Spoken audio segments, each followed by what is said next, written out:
Hola, ¿cómo están? Muy buenas tardes. Aquí estoy. Hoy no se encuentra Víctor Hugo con nosotros, tampoco Julián Guarino, pero yo los voy a acompañar hasta las 8 de la noche con este gran equipo que lo acompaña a Víctor Hugo, bueno, que lo hacen conmigo en los mediodías. El doctor Darío Villarruel, Fernando Borroni están aquí con nosotros. Buenas tardes a todos en casa, bienvenidos, ¿cómo andan? Muy bien, ¿usted? Bien. Está muy bien. Yo como en espacio raro, pero bueno, como usted se habitúe, me siento como en casa. Es un lugar. Años. Está en el trono. Años, doctor, podemos hacer puño, ¿no? Años, de Hemos compañeros. estado en todos los horarios. Así que en todos los horarios, es un gusto. Y bueno, ya como se acerca el 24, las fiestas y todo eso, uno se vuelve a reencontrar con otros compañeros. Y con Borroni, bueno, qué decir, como todos los mediodías. Que hacemos el programa sentados, eso es maravilloso. Es increíble, una locura. Maravilloso. Es verdad. Bueno, muchísima información en la jornada de hoy. Yo decía, cerca de las fiestas, ¿no? Ya cerca del 24, se empieza a respirar el 24 a la noche, la reunión en familia, pero la verdad que ha sido mucha la información, actividad en el Congreso también, de las últimas horas y sobre todo este dato que tiene que ver con la suba, un incremento de casos realmente muy, pero muy importantes que ahora vamos a compartir con ustedes. Pero arranco con el doctor. A ver, ¿qué tenemos y qué es lo importante en la tarde de hoy? Bueno, a ver, un fallo esperado en la causa espionaje, esperado para los que están del otro lado del Estado de Derecho, porque como se sabía, y lo publicó La Nación hace ya más de 2 meses, por 2 votos a 1, que son Mariano Llorens y Pablo Bertuzzi, la Cámara Federal dispuso que los que espían lo hacen por su cuenta, que no tiene nada que ver Gustavo Arribas, que no tiene nada que ver Mauricio Macri. Es decir, el grupo de espías sale a espiar, por ejemplo, a la hermana de Mauricio Macri porque tienen ganas. Ahora le hicieron una falta de mérito, hay que ver cómo sigue, pero es la noticia del día porque es lo que reclamaba el macrismo. Y lo hicieron 2 jueces puestos por Macri. Uno lo nombró Macri, Mariano Llorens, cuando echaron, ¿se acuerdan?, a Eduardo Freirer. Ocupa ese cargo. Y el otro, un ocupa, porque es de otra Cámara y está hace tiempo por el famoso per saltum, por un decreto de Macri, en ese lugar. ¿Qué esperaban que iban a hacer Mariano Llorens y Pablo Bertuzzi? En un ratito profundizamos, pero guarde esta palabra, cuentapropismo para delinquir, una cosa inédita. Gracias, doctor. Bueno, vamos a hablar de política también, Han sido muchas las cosas que pasaron en las últimas horas, declaraciones importantes, actividad en el Congreso de la Nación con la modificación de bienes personales. En un ratito está la Colo acá con nosotros, Rosalía Constantino, pero Fernando Borroni también tiene ya para adelantarnos. Bueno, habló Mauricio Macri, declaraciones fuertes, despectivas, de una mirada de clase, podemos decir. Habló de los planeros, después lo vamos a profundizar. Habló de los planeros. Interpreta Mauricio Macri a lo que él llama planeros. Y también Patricia Bullrich, que dijo que no descarta sumar a Bernie. Mirá qué título. Después lo vamos a estar ampliando, Bullrich y Macri hablaron durante el día de hoy. Dijiste Bernie, ¿no? Dijiste sí, dije bien. Bernie. Dijiste Bernie. Sí, sí.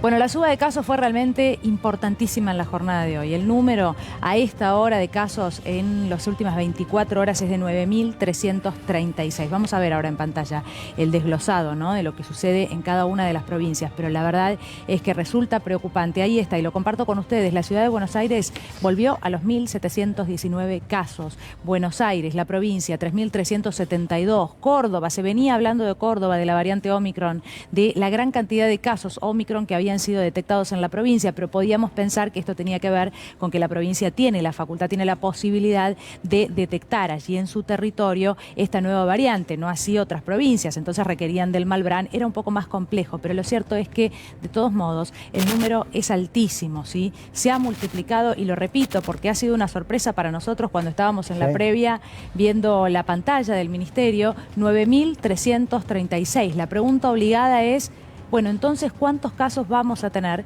pasadas las fiestas, dentro de 15 días? ¿No? El efecto del 24 de diciembre y del 31 a la noche, de las reuniones familiares. ¿Qué va a pasar en el mes de enero cuando la gente empiece a desplazarse? O por lo menos ya contemos también con el recuento de aquellos que ya empezaron a desplazarse por el país o viajaron afuera, algunos, los más afortunados, los que tienen la posibilidad en este mes de diciembre. Bueno, ¿cuáles van a ser esos números y cuál va a ser la situación posible en la República Argentina? Porque también con una Europa que cierra frente a Omicron, y vamos a entrar en detalle también con ese tema, porque Europa y la Organización Mundial de la Salud, ahora lo vamos a ver, ya está recomendando que no se reúna la gente para las fiestas. La pregunta es, ¿Qué podemos hacer nosotros hacia adelante? ¿Cuáles son las posibilidades en la República Argentina respecto de restricciones, de algún tipo de decisión de esas, cuando en realidad muchísima gente necesita trabajar de manera urgente y aprovechar esta temporada además, ¿no? Sí, claro. Esta temporada de verano. Aquí seguramente es imposible volver a pensar en nuevas restricciones.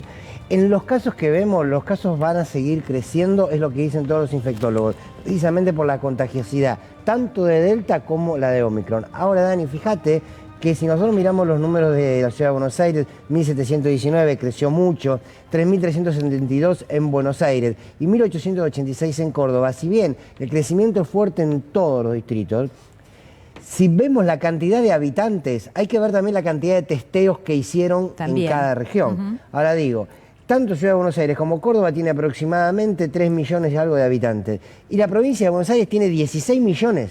Si nos paramos sobre ese piso, insisto, hay que ver cuántos testeos hicieron. Pero vemos que el crecimiento en Cava y Córdoba proporcionalmente es más grande. Sí, sí, sin duda. Entonces, eso es lo que realmente preocupa. ¿Podemos evitar lo de Europa, estos 40.000, 80.000 casos? Sí. Tengo una primera respuesta, Fer, o lo dejo por lo menos para analizar y que tiene que ver con esto. Las variantes que vienen de afuera, en este caso la Omicron, la Delta, generalmente también van o se presentan como primera opción en la provincia de Córdoba, porque claro, el flujo es constante también, ¿no? Entre Córdoba y Buenos Aires. Probablemente haya mayor cantidad de gente desplazándose, pero la pregunta que deja, o por lo menos lo que deja planteado Fer, tiene que ver con eso, ¿no? Con que también haya menor cantidad de cuidados, menor rigurosidad en los cuidados en la ciudad de Buenos Aires. Bueno, probablemente también lo haya, ¿no? También probablemente tenga que ver con eso. Lo que pasa es que están... Bienvenida, Colo. Hola, Perdón, Dani. pero ya estabas ahí en pantalla. Bienvenida. No, decía que estamos todos en la calle, Sí. la verdad. Sí, eso Sí. también, claro. Y la verdad que uno ve andando que no todo el mundo usa el barbijo, no todo el mundo tiene las medidas que hay que tener, pero en realidad los que saben dicen que hay una mala noticia y una buena. La mala es que van a aumentar los casos, pero la buena es que en algún momento va a llegar una meseta, como Sí. ocurre siempre. El tema es dónde va a ser la meseta, porque la verdad que hoy 9.000 casos con 75.000 testeos, parece poco, porque matemáticamente vos haces 150.000 testeos Sí. y tenés casi 20.000 casos. Pensé que la buena ibas a decir que, bueno, no estamos hablando de una variante, y esto quiero decirlo ahora, porque también para no generar una mayor preocupación, bueno, no tendría una mayor letalidad, esto es importante, Eso sí. no afectaría a los pulmones, Por eso ¿no? están A lo los que números, tanto viste que hay temor pocos muertos. le teníamos, claro, que no ascienda el número de muertos también. De todos modos, nosotros todavía estamos, Darío, lidiando con la Delta, ¿no? Esa es la situación que tenemos mayormente acá en la República Argentina.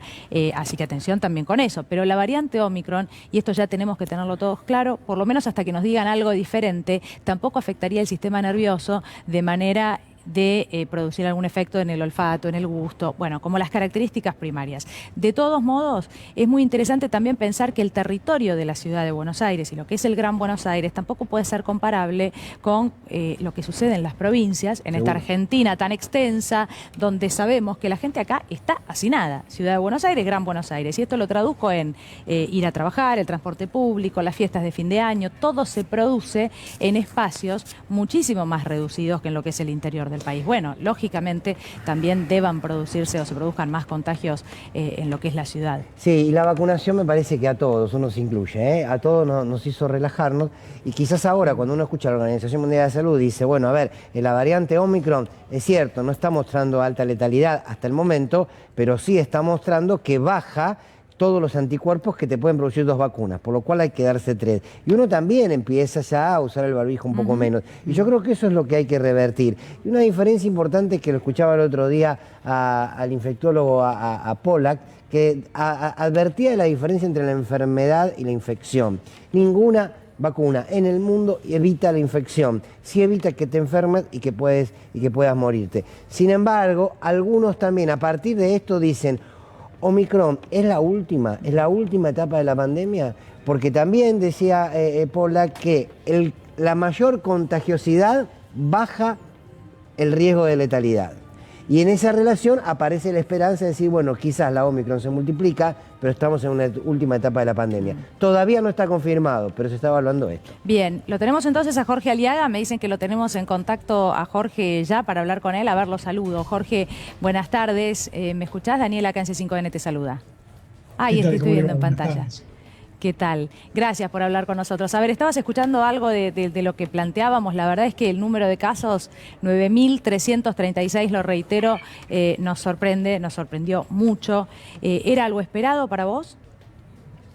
Sí, primero que recordemos que ya sabemos que los domingos, sábados se cargan menos casos y que eso se recupera entre martes, miércoles, jueves. Sí. Es decir, que era razonable que hoy era típico día de carga que no se cargó el fin de semana. Si se pone al día la carga. Por eso uno tiene que andar mirando los promedios semanales y no tanto el minuto a minuto de cada día, digamos. Pero el incremento da la sensación que es algo más que la carga que podía haber retrasada, ¿o no?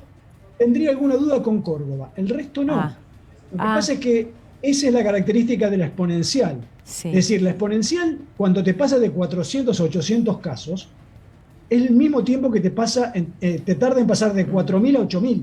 Claro. Porque es duplicar. Sí. Eso quiere decir exponencial. A veces uno se confunde y cree que exponencial quiere decir que los números son grandes. No, es la forma de crecer. Hace 2 meses que estamos creciendo de manera exponencial. Entonces, era esperable que al no hacer nada, como vos bien decías, seguimos con plena actividad, vamos relajando los cuidados, confiamos todo en la vacuna. Bueno, la vacuna venía haciendo muy buen trabajo, pero ya con Delta, que es más contagiosa, no alcanza. Jorge, pero perdón. De todos modos, en diciembre lo que le agregamos es el hecho de las reuniones. Sí. Es decir, lo que me pregunto es con este nivel de crecimiento de casos, ¿de qué números vamos a estar hablando la primera semana de enero? Y probablemente se multiplique por 2 o por 4 este número. Es probable. Yo esperaría que se comporte igual que el año pasado. ¿Por qué? Bueno, estamos vacunados por un lado, por otro lado las variantes son más contagiosas. Sí. El año pasado uno hubiera pensado que cuando la gente se iba de vacaciones iban a subir más los casos. Sin embargo, pasó al revés. En enero bajaron los casos. ¿Y eso por qué es? Porque para mí lo que ocurre es que cuando la gente se va de vacaciones, se va a la montaña, a la sierra, a la playa, está más tiempo al aire libre. Sí. Y esta es una enfermedad que se contagia por estar respirando el aire que respiró otro. Claro. Entonces, ahora que tenemos reuniones en ambientes cerrados, con aire acondicionado, que en general el aire acondicionado split no ventila, estamos respirando el aire del otro. Por eso, lo que hay que hacer en estas reuniones que estamos hablando, en lo posible, es hacerlas al aire libre.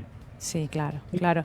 Bueno, afortunadamente el factor climático nos va a permitir eso, ¿no? Nos va a permitir celebrar al aire libre a muchos, y es muy cierto lo que decís respecto de que la gente se va de vacaciones fuera de la ciudad de Buenos Aires y probablemente va a estar en espacios, ¿no? Mucho más abiertos, bueno, relajada también. Por lo pronto no anda toda junta en colectivo, por ejemplo. ¿Cómo? No, claro, por ejemplo. Sí. Claro, no está todo junto en colectivo, por ejemplo. Sí, claro. Bueno, habló el ministro Kreplak, ¿no? Respecto de los cuidados, de cómo la gente bajó la guardia concretamente, ¿no? Si te parece, lo escuchamos y volvemos con vos.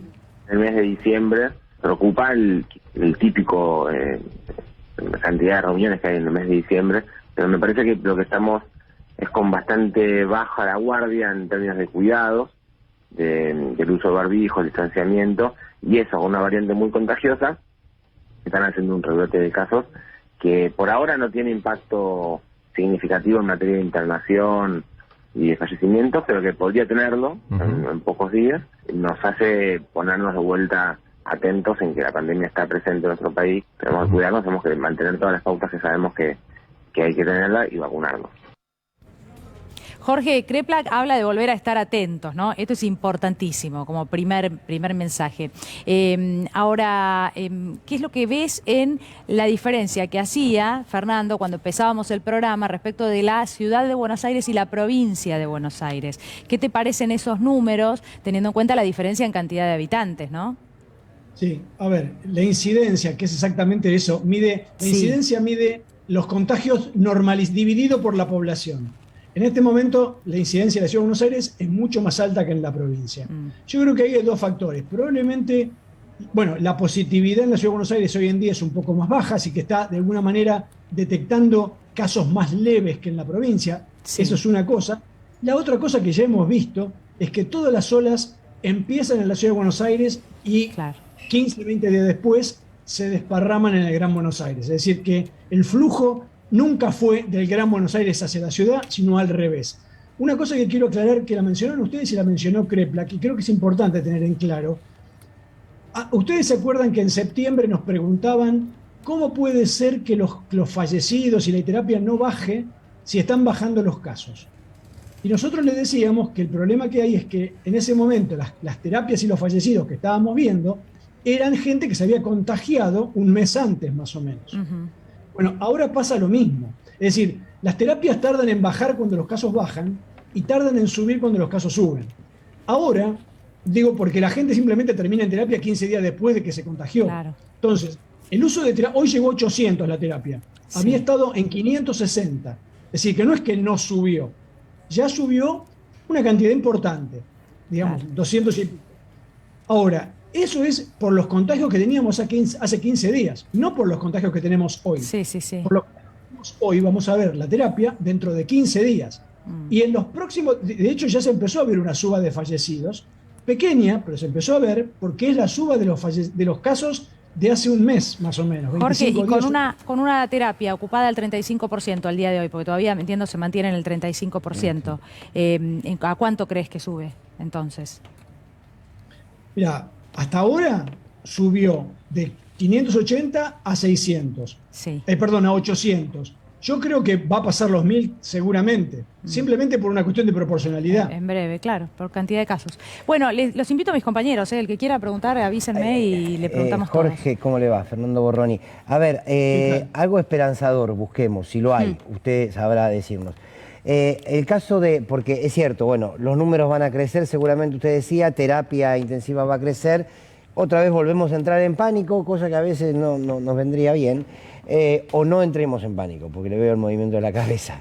Pero digo, a ver, ¿qué posibilidad tenemos concreta que estemos en la última etapa de la pandemia, por esta variante de Omicron? Porque ¿cuánto sirve la vacuna si inevitablemente los casos, no dudo de cuánto sirve la vacuna, pero digo en términos de efectividad, si los casos de terapia van a seguir creciendo? No, a ver, primero, hay un dato que nosotros no tenemos porque técnicamente son dos bases de datos distintas que no están correlacionadas. Nosotros no sabemos, el otro día dio un número a la provincia de Buenos Aires, esos casos de terapia si estaban vacunados o no. Pero el otro día la provincia de Buenos Aires dio unos números que mostraban que hoy en día se está transformando esto fundamentalmente en una epidemia de no vacunados. Es decir, la proporción, la probabilidad de terminar en terapia o de fallecer de no vacunado es muchísimo más grande que de vacunados. Por supuesto, en número, cada vez vamos a ver más gente vacunada que termina en terapia. ¿Por qué? Y porque tenemos el 80% de la población vacunada. Entonces, digamos, estadísticamente, ustedes recuerden que las vacunas que tenemos son excelentes, pero ninguna es 100% eficaz. Cuando uno le dicen 95%, quiere decir que de 100 personas vacunadas que tienen expuestas al virus, 5 se van a contagiar.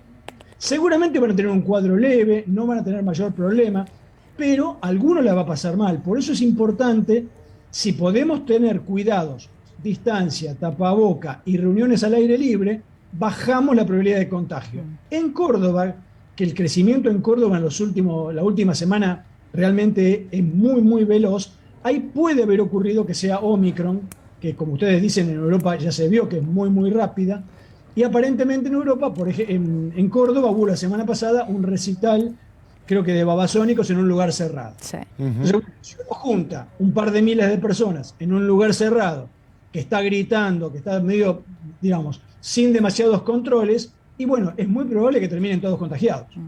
Jorge, muchísimas gracias por haber hablado con nosotros.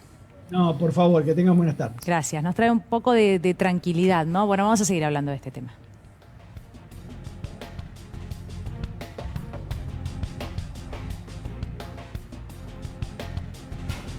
Bueno, teníamos barrida, pero viene en un ratito seguramente, así que le ponemos un poco de naturalidad y vamos a hablar de lo que... Y la saluda a la Colo, ahora sí, aunque sea la saludo. Hola, Dani, bienvenida vos también. Gracias, no, muchas gracias. Peor hubiera sido que estaba el rostro del amigo Borroni o el mío. Sí, claro. Aunque haga un gesto, yo me quedé dura. Claro. Bueno, vamos a hablar de Mauricio Macri porque habló en el día de ayer algunos temas recurrentes en el expresidente de la Nación, pero algunos que vale la pena repasar, Fer. Sí, que tienen que ver precisamente con lo que adelantábamos en relación a un Mauricio Macri que habla sobre lo que desea un planero. A ver, deberíamos sintetizar qué significa para Macri un planero. Ay, sí. Primero, vamos a hacer una síntesis para que, no creo que lo vaya a entender Macri, pero quizás lo van a entender. Cuando Mauricio Macri, antes de que veamos el audio, Dani, si te parece, cuando Mauricio Macri habla de planero, habla de todo hombre y mujer que en la Argentina recibe un programa social. Para ellos es un planero. Después lo discutimos, porque el programa social es una asistencia del Estado que advierte que está vulnerando un derecho. Pero escuchémoslo a Macri y después, si quieren, lo charlamos. Una cosa para la gente humilde que fue muy clara. 1 año y medio en la provincia de Buenos Aires con los chicos fuera del colegio. Entonces ahí se dieron cuenta, a estos que me dicen que se preocupan por mí, que por eso me dan un plan, pero que van a darnos futuro, si no quieren educar a mis hijos, es porque quieren que mis hijos dependan de ellos como estoy dependiendo yo. Estos me están cagando. Exacto. O sea, al no educar a mis hijos, me están demostrando que no solo no me van a sacar a mí del plan nunca, sino que quieren que mi hijo también entre al plan. Y ahí se rompió, y ahí se está empezando a romper, o sea, porque hasta el peor planero sueña con que su hijo tenga otra vida. Bueno, el peor planero. Bien, quiero retomar la idea de planero para poner en juego un concepto. Cuando el Estado construye un programa social, a que muchos lo llaman planes, pero son programas sociales, es porque de alguna manera el mismo Estado está advirtiendo que hay un derecho del cual vos debés gozar y no estás gozando, ¿no? Digo, si yo doy un programa social que, por ejemplo, dé una asignación, un recurso económico a los desempleados, es porque el Estado advierte que no te está generando las condiciones para un trabajo digno. Por tanto, aparece como, insisto, un programa social. Llamarlo planero es claramente despectivo. Pero aparte de el peor planero, ¿no? Parece que además tienen escalas. Sí, hay mejores y peores planeros. Son todos malos, pero hay uno peor. Hay alguien peor, por supuesto. Pero es importante que Mauricio Macri hable de la educación, que llevó adelante uno de los gobiernos que más redujo en la educación en la historia de nuestro país y que cerró escuelas. Sí, claro. ¿No? Pero además, Fer, déjame decir algo, porque la verdad podemos hablar de educación, de la estigmatización del que recibe un plan social como si no hubiera habido una pandemia que requiriera de que la ayuda social se incremente. De todos modos, Mauricio Macri llegó con este discurso, continúa con este discurso, pero a mí me parece que lo primero que hay que decir para contrastar esto es que él no logró reducir la cantidad de planes sociales que había en la República Argentina. Entonces, todo lo que diga Mauricio Macri respecto de lo que piensa de los planeros, bueno, es su forma de pensar, pero lo cierto es que en todo caso lo que debería haber hecho durante su gobierno era que haya menos planes sociales y no lo hizo. Pero por no lo logró, digamos. ¿no? Claro, todo lo que pueda decir ahora, bueno, sí, es estigmatizante, es espantoso, me parece espantoso. El mejor planero, el peor. Por supuesto que todo el mundo... Y de hecho es valorar un poco a la persona, cosa que me llama la atención, darse cuenta de que una persona que recibe un plan preferiría tener un trabajo, porque ahí se contradice el discurso. A veces tienen el discurso, la oposición tiene exactamente el discurso contrario, que es no quieren trabajar. No, sí quieren trabajar, sueñan con otra vida, seguramente. A mí no me termina nunca de quedar claro. Lo que sí me queda claro es que no logró bajar el número. Igual creo que estamos profundizando mucho porque Macri no entiende nada. A ver, el tema es este. Macri vio Está siendo muy duro, doctor. ¿Alguna vez vio un planero de cerca, Macri? Vamos bueno, además. Fue a los lugares donde están los pobres. Porque él se con Margarita Barrientos tenía cierto contacto, una o dos veces fueron. ¿Te acordás de lo que pasó? Bueno, en 2019 él tuvo, que tanto criticó la política del kirchnerismo, subió todas las asistencias. Bueno, claro, eso. Y además mantuvo los planes. Hagamos historia. Ese es el dato concreto, Colo. Claro. Es así. Don Borroni, ayúdeme. ¿En qué año nacieron los planes? Recordemos, ¿qué pasó acá en el 2001? Bueno, ¿Qué pasó? ¿Quiénes gobernaban en el 2001? Vi una foto recién donde están algunos que ahora están en el Congreso y no dicen nada, no tienen vergüenza. Estos 2 días estuvieron escondidos, el 19 y el 20, porque había muchas caritas sospechosas y eran las mismas. Mira, con Borroni las repasábamos, Lombardi, Patricia Bullrich, López Murphy, podemos seguir. Podemos seguir. Duhovne ocupaba un cargo. Sí, que no todo el mundo recuerda, porque viene del periodismo, pero que también fueron parte y que cuando fueron gobierno no lograron hacer algo distinto. Surgieron por una necesidad. Sí, bueno, planes. Bueno, a ver, Evita decía, donde hay una necesidad, nace un derecho. Bueno, cuando no nace ese derecho, tiene que aparecer el Estado con un programa social. Nadie que tenga 2 dedos de frente o un poquito de sensibilidad por el dolor ajeno puede estar en contra de un programa social. Totalmente. Después, cómo se aplica, se deja de aplicar, se puede cuestionar. Ahora, si da el caso cuestionarlo. Ahora, Sí. un programa social es para ayudar a aquellos que el modelo previamente marginó.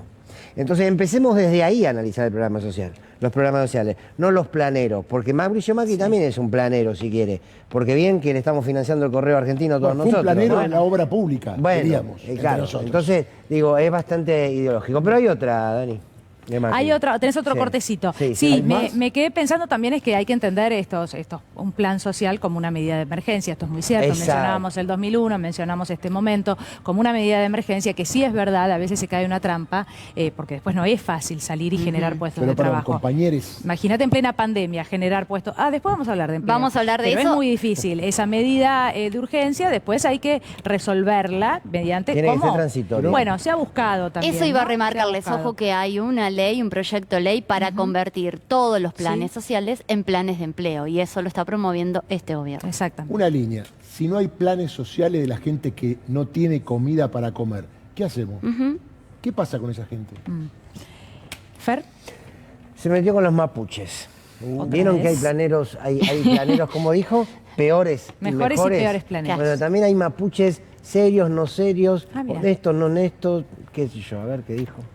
Y por eso la gente va, invierte, tiene un manguito y se compra un departamento en alguna parte de países como ese, donde vos, si alguien te ocupa el departamento, vos vas al juez y el juez no te pregunte, ¿de dónde es usted? ¿Sudaca? No, váyase. No, le dice, señora Checopar, 2 papeles. ¿Usted es el propietario? Policía, vaya y desaloje. ¿Vos estás tranquilo? Acá, si vos no tenés un contacto, un amigo, se discute a ver si te desalojan o no, te toca un mapuche trucho en el sur y te roban tu casa. Bueno, definiciones varias. Yo lo La final yo fue los tiro, maravillosa. los repaso y nada más. Mapuche trucho. Sí.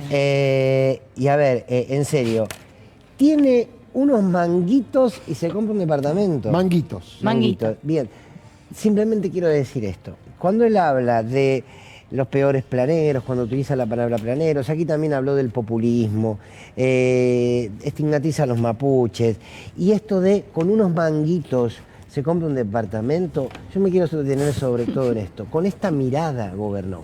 Tal cual. Quiero decir que con unos manguitos compras un departamento, que los mapuches básicamente son de verdad o de mentira, chorro o no chorro. No sale unos manguitos que los un planeros- departamento, Claro, ¿eh? eso La Colo, les iba a yo entiendo el concepto, pero Con este además no sale desprecio, unos ¿verdad? No manguitos. sale ningún manguito Preguntale de y los además créditos UBA durante su gobierno si era posible Claro. me comprarse quitaste justo lo un que iba a decir, departamento. créditos hubo y además, ¿qué otros créditos hubo? Ninguno. ¿Se promovieron créditos? No, y el único que se promovió fue una fenomenal estafa.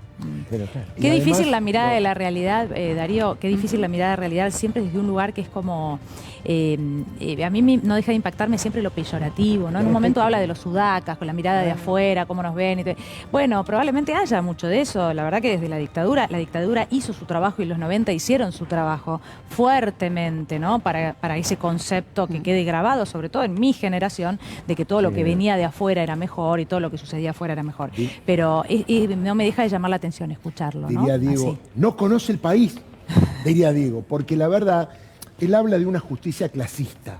Él tiene sabido que la justicia en la Argentina responde a los poderosos. Claro. Porque él dice, si vos ocupaste un lugar, vas al juez y el juez te desaloja. No, no es así, Mauricio Macri. Se hace un estudio previo, se hace un censo de las familias, se averigua por qué, y el juez tiene la última ratio de ordenar el desalojo, porque si no, pasa lo que ha pasado, por ejemplo, Rafael Nahuel y otros casos, y hay incidentes y hay represión. Por eso el dueño de estancia dice, me ocupan, hablo con el juez y desaloja. Por suerte no es tan así.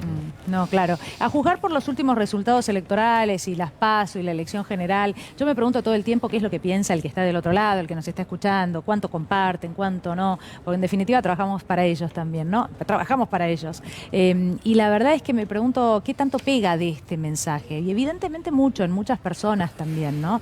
Esta mirada clasista constantemente, peyorativa hacia ciertos sectores. De hecho, la frase siguiente a lo que decía el doctor es: si en un desalojo les buscan una solución habitacional, cuando sabemos que el problema de la vivienda en la República Argentina es histórico y es grandísimo, es enorme y probablemente cada vez más, enseguida, encima te ocupás un terreno y te dan algo de plata o te dan una solución, ¿no? La mirada siempre es así y es absolutamente individualista, es de una crueldad. Bueno, Pero es cultural. Pero es Dani. así. Vos diste la cuestión central, es cultural.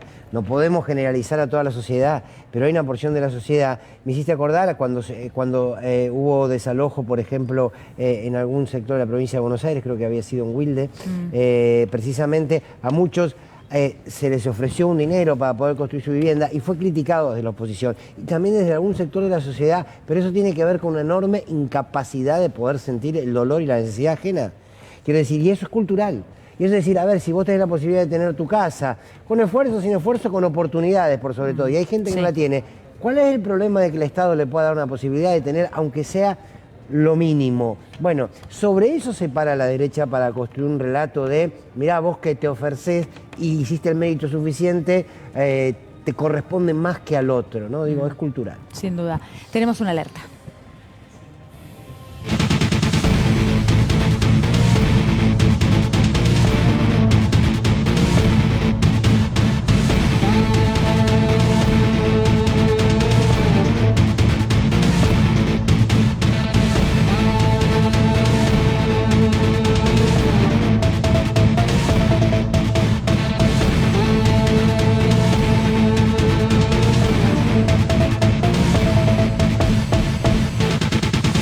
Alerta en C5N, una noticia importante que tiene que ver con la Cámara de Casación Federal. Es un tuit de nuestra compañera de esta casa, Cintia García, que nos aporta la exclusividad. El juez Alejandro Slokar, que está inaugurando la presidencia de la Cámara Federal de Casación Penal, saca a Gustavo Hornos de la subrogancia de la Sala 3 de dicha Cámara, que era el juez que visitaba a Mauricio Macri en La Rosada y en Olivos. ¿Qué implica esto? El presidente era Gustavo Hornos hasta hace 2 semanas. Al salir de la presidencia tiene que ir a una sala. Cayó en la Sala 3. Pero el juez ahora, Alejandro Slokar, presidente, dijo no, a esa sala no va a ir. Después dará sus razones. Por lo pronto hay que sortear otro magistrado de otras de las salas de la Cámara Federal para que ocupe un lugar en la Sala 3. Recordemos que Alejandro Slokar, vicepresidente, cuando Gustavo Hornos era presidente, y se supo las visitas que hizo a La Rosada y también a Olivos para ver a Mauricio Macri. No sé si jugaba al pádel, al tenis o solamente charlaban. Él le pidió la renuncia al cargo de presidente, algo que Gustavo Hornos nunca hizo. Recordemos que está en rodada Gustavo Hornos porque ha quedado vapuleado cuando tuvo que dar explicaciones a sus colegas acerca de las visitas que hizo Mauricio Macri. Y recordemos que tuvo mucho que ver con la causa del memorándum y también mucho tuvo que ver cuando volvieron a prisión los absueltos dueños de este medio ahora, Fabián de Sousa y Cristóbal López. Fue él el que votó junto a Eduardo Ricci para que vuelvan a la cárcel los dueños de este medio. Y recordemos que Mauricio Macri, su amigo, reconocido por Gustavo Hornos, en aquel momento dijo no era lo acordado en la previa a este fallo y después se alegró en la causa del memorándum cuando los jueces Hornos y Borinsky decretaron la reapertura del expediente. Con lo cual, Hornos hace tiempo que está calentito, no por el horno, en realidad por su actuación como juez. Gracias, doctor, pero me quedo con vos porque vamos a hablar del crimen de Lucas González, hay que decirlo de esta manera, una gran cantidad de policías detenidos, aparentemente las maniobras de cubrimiento que hubo rodeando la muerte de Lucas González fueron más de las que pensábamos en un principio por parte de esta brigada que lo intercepta en la calle y que finalmente lo matan. Bueno, ahora hay novedades que tienen que ver con una abogada de la justicia de la ciudad de Buenos Aires que aparece en el lugar del crimen. ¿Para qué? A ver, tengo que sacar mis papelitos. A ver, porque esto dale. es dramático. Ya hay 13 detenidos. Ahí hay una abogada que no sabemos por qué apareció en el lugar del crimen entre las 10:30 y las 11.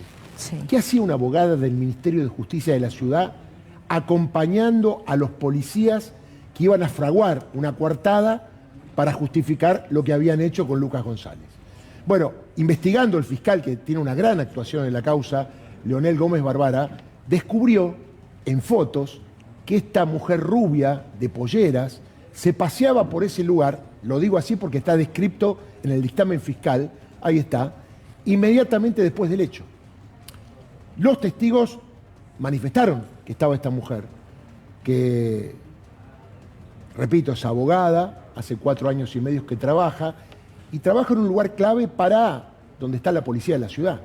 Entonces, lo que considera el fiscal, que ella también es parte, de hecho pidió su detención y su indagatoria, de la cobertura que le hicieron a todos los policías para fraguar un crimen. A ver, esto hay que darle mucha importancia. Estamos hablando de la policía de la ciudad. Es posible que ella tenga, a ver, porque esto me recuerda rápidamente al caso Píparo, ¿no? ¿Te acordás que hubo un Ponele. funcionario que rápidamente apareció ahí en el lugar inmediatamente? Generalmente cuando hay episodios de este tipo te cuesta que aparezca la policía. Correcto. ¿No? Aunque que aparezca rápido, ¿no? Es el reclamo general de los vecinos, de las víctimas, de las personas que están ahí en el lugar. Lo que me pregunto es, y para dejarlo claro, doctor, ¿hay alguna razón por la cual un funcionario debe llegar al lugar rápidamente? No.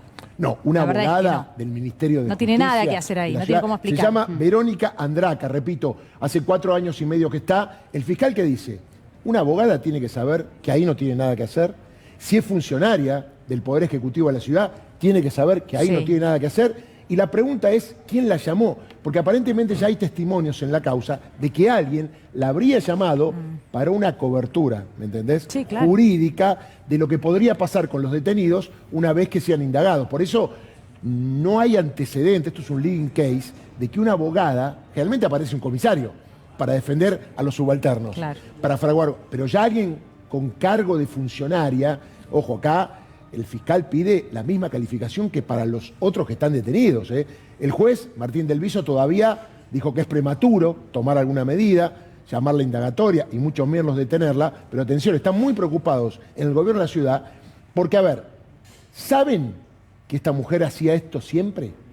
Hay una banda de abogados del gobierno de la ciudad que acuden cuando los policías se equivocan y matan, porque recordemos, lo mataron a Lucas González y en la resolución, Daniela, lo que dice el fiscal es que la idea era matar a los 4, con lo cual no había ningún testigo para dar Claro. datos de lo que había pasado. Es una locura que lo que estamos contando sucedió a las 9:30 de la mañana. ¿no? Exactamente. En plena y acá, calle, 9:30. a 30 minutos de acá. Uno puede pensar que una cosa así, bueno, se puede hacer en horas de la noche, en algún barrio perdido oscuro del conurbano. Estamos hablando de, todos vimos las imágenes, ¿no? O sea, de una impunidad por parte de esa brigada y de los efectivos que llegan después. Incluso la madre certificó que lo que le había visto en un primer momento, que era la quemadura en la mano, Tal cual. yo no sé si califica como torturas, Sí. ¿no? Pero evidentemente fue... El juez calificó como posterior, vejámenes. Como vejámenes, exactamente, esa es la palabra. No es torturas, es vejámenes. Posterior a Bueno, pero a es la un paso muerte. anterior a la tortura. Sí, claro, sí, es gravísimo. Y además está probado Es que gravísimo. fue inmediatamente anterior a que muera. Porque la- ahí le preguntaban dónde está la droga.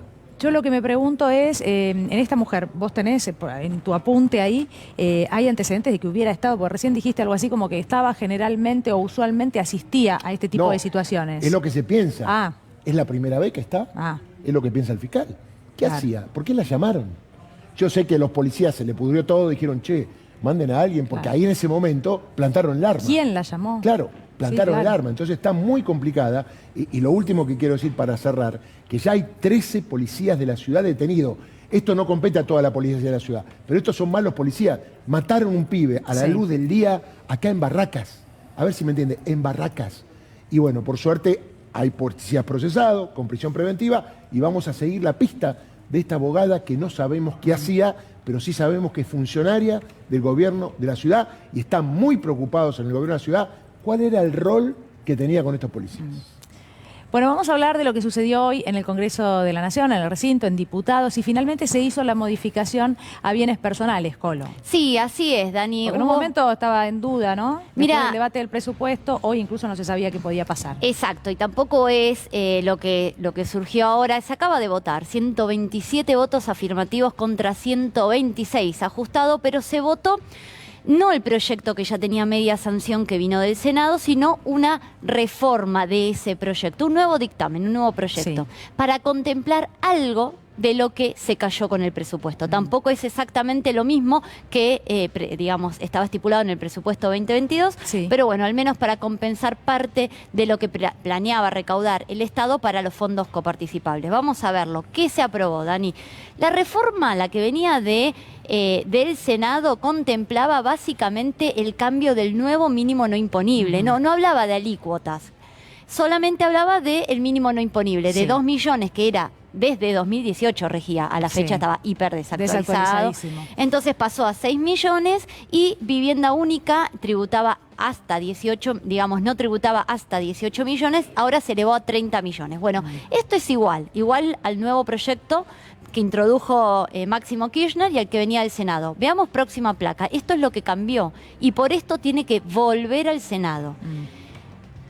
Bueno, aquí lo que cambia es que se introducen aumentos en la alícuota del 1,25% que establece bienes personales, lo van a elevar a 1,5% para los bienes mayores a 100 millones de pesos. A ver, esto es lejos a lo que estipulaba el presupuesto. Sí. El presupuesto duplicaba de 1,25 a 2,25 la tasa de alícuota desde bienes de 18 millones de pesos. Muchísima diferencia. Muchísima diferencia. Esto es para al menos recaudar algo y poder entregar a las provincias Claro. en el marco de todo lo que habían negociado. Ahora vamos a ver, ¿sí? Entonces, esto ahí está justamente Esa es la explicado. consecuencia, Esa es la Colo. consecuencia. Se perdieron 76.000 millones de pesos que iban a ser repartidos entre las provincias. Bueno, a causa del rechazo de la oposición, donde muchos gobernadores de la oposición, del radicalismo, le decían, ojo, que esto nos juega en contra. Sí. Nos juega en contra, porque son fondos que vamos a perder, incluso Claro, pierde después la van las ciudad. provincias. Colo, hoy durante todo el día yo veía graph en la pantalla, textos en pantalla donde se hablaba de la oposición que había logrado esta modificación. Carlos Heller lo explicaba claramente. Este fue un proyecto del oficialismo. Exactamente. El oficialismo quería avanzar en este sentido, digo, porque la verdad es que se titulaba un poco extraño también el resultado. ¿Sabés por qué? Porque en realidad el proyecto del oficialismo, que si bien había tenido media sanción en el Senado, había quedado stand-by, no se debatía en diputados, Claro. porque la prioridad era el presupuesto. Solo por eso ganó trascendencia que la oposición reclamaba discutir el aumento del mínimo no imponible. Insisto, ese proyecto del oficialismo no contemplaba el aumento de la alícuota. Sí. Ahora se modificó, se presentó hoy, se logró aprobar el dictamen de mayoría. La oposición no obtuvo quórum, Sí. entonces esa también es otra disputa que mostró el kirchnerismo dentro del Congreso en la Cámara Baja, impuso el nuevo proyecto al menos para morigerar algo de la pérdida de fondos que iba a O sea, recaudar recuperó el Estado. posiciones, diríamos, el oficialismo. Sí, recuperó Hoy. posiciones hoy. Fue fuerte. Qué difícil va a ser lo que se viene, ¿no? Muy, pero muy difícil. Justamente cuando lo que uno entiende necesitamos post pandemia, a mí yo no me animo a decir, Fer, post pandemia, porque la verdad que estamos hablando de Omicron, de crecimiento No, yo de tampoco, casos, ¿no? No. Pero no te responsabilizaba vos. Pero, Sí, somos. pero bueno, de alguna manera empezábamos a pensar en una Sí, salida, claro, un congreso claro. que empiece a activarse, ¿no?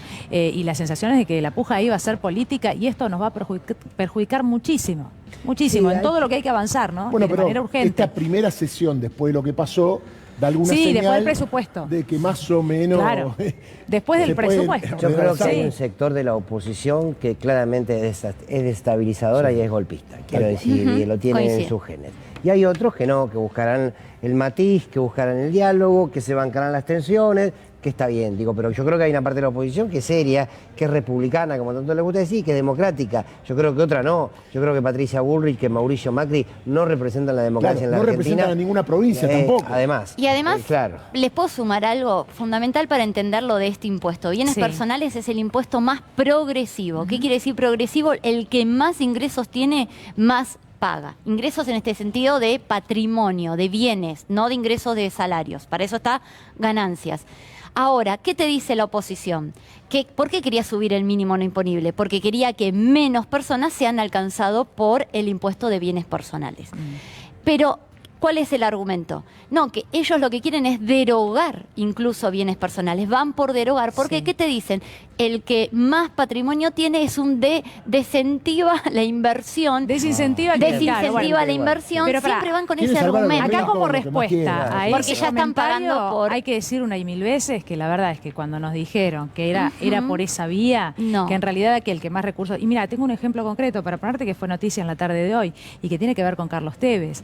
De hecho, Claro. el tema de bienes personales se contraponía aparentemente, o era usado de excusa, ¿no? Porque para no pagar el aporte solidario. Exactamente. Que era un ¿sí? nuevo impuesto. Decían que en realidad no, que en realidad era el mismo, era un Sí, impuesto porque- en el mismo sentido. Y sí, porque Entonces grabás no podían exactamente. pagar los dos. Se claro, impone. porque Eso- grabás- Doble imposición. Exactamente, eso es decir, doble Eso. imposición con el impuesto a las ganancias, pero que era por única vez, Dani, y sí, Sí. igual siguen con el argumento de doble imposición, que es cierto porque vos pagás por tu propiedad Sí. en los distintos municipios, las provincias pagan ARBA, pagás en la ciudad de Buenos Aires, ese es el fundamental, el principal fundamento. Ahora, me permiten, a ver si me sale, relacionar los dichos de Mauricio Macri de los planeros con bajar los Claro, bienes personales, ¿no? exacto. Resulta que cuando la oposición te plantea, la derecha te plantea, hay que quitarle impuestos a los ricos, porque básicamente lo que están diciendo es eso con otras palabras.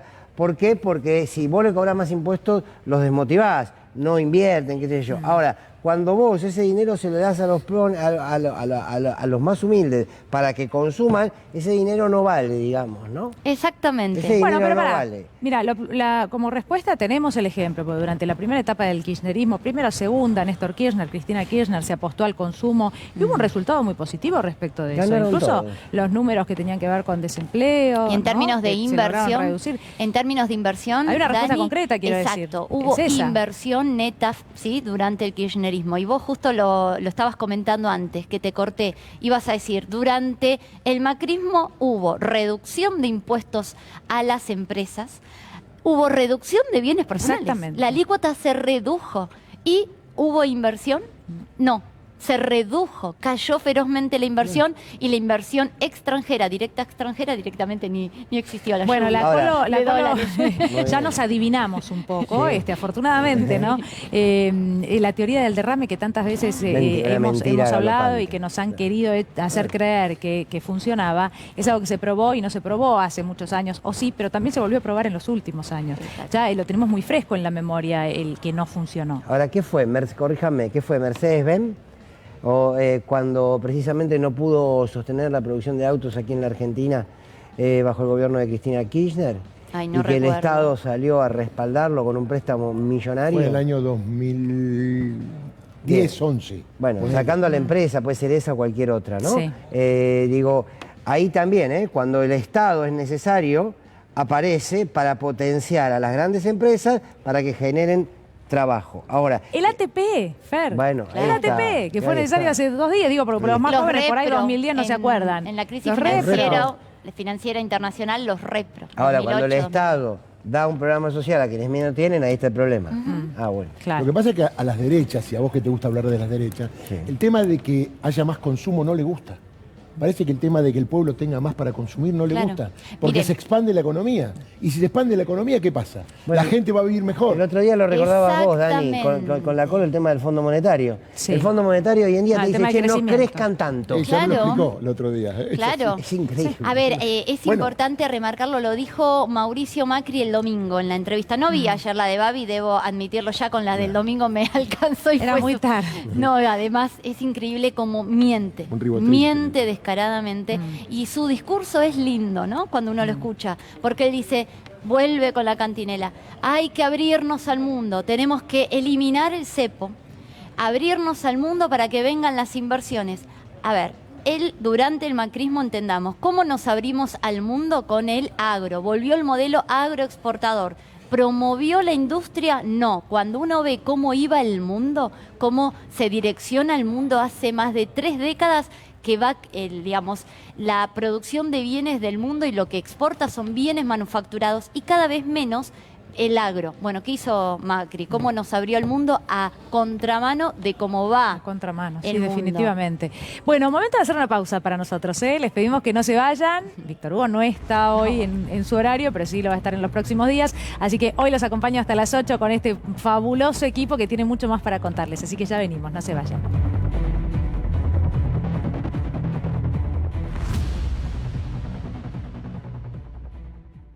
Comienza a regir el pasaporte sanitario, tal como estaba previsto en la provincia de Buenos Aires. Hoy, 21, nosotros lo habíamos contado. Y claro, en el día de hoy vuelve el fútbol a la cancha de Racing. Allí estamos en vivo con Pablo Messina para que nos cuente qué es lo que está pasando ahora. Pablo, buenas tardes. Hola, buenas tardes, Daniela, ¿cómo estás? Les pido por favor si me pueden subir un poquito el retorno, que los escucho un poco bajo. Bueno, acaba de ingresar, allá está el micro donde está ingresando el plantel de Barracas, de este encuentro que se disputa en el día de hoy, Barracas Central versus Quilmes, segundo ascenso de la Liga Profesional, que se juega aquí en Avellaneda, en el estadio de Racing Club donde nos encontramos, donde hoy está debutando el pase sanitario, una concurrencia importante que se empieza a generar desde la apertura de la entrada a partir de las 5:30 de la tarde. Sí. La mayoría de la gente, por lo que estamos viendo, justo en este momento hay un tremendo inconveniente de seguridad por los vehículos que acompañaban al plantel en el micro, que no pudieron ingresar y han cortado justo en este momento el acceso de personas. A ver, de lo que se puede ver hasta ahora, yo he notado que son más los que vienen con el carnet de vacunación en la mano para poder demostrar que están en condiciones de acceder a estos espectáculos que son considerados de alto riesgo, con esto que empieza a regir en el día de hoy, que es el pase sanitario, donde hay que tener las 2 dosis.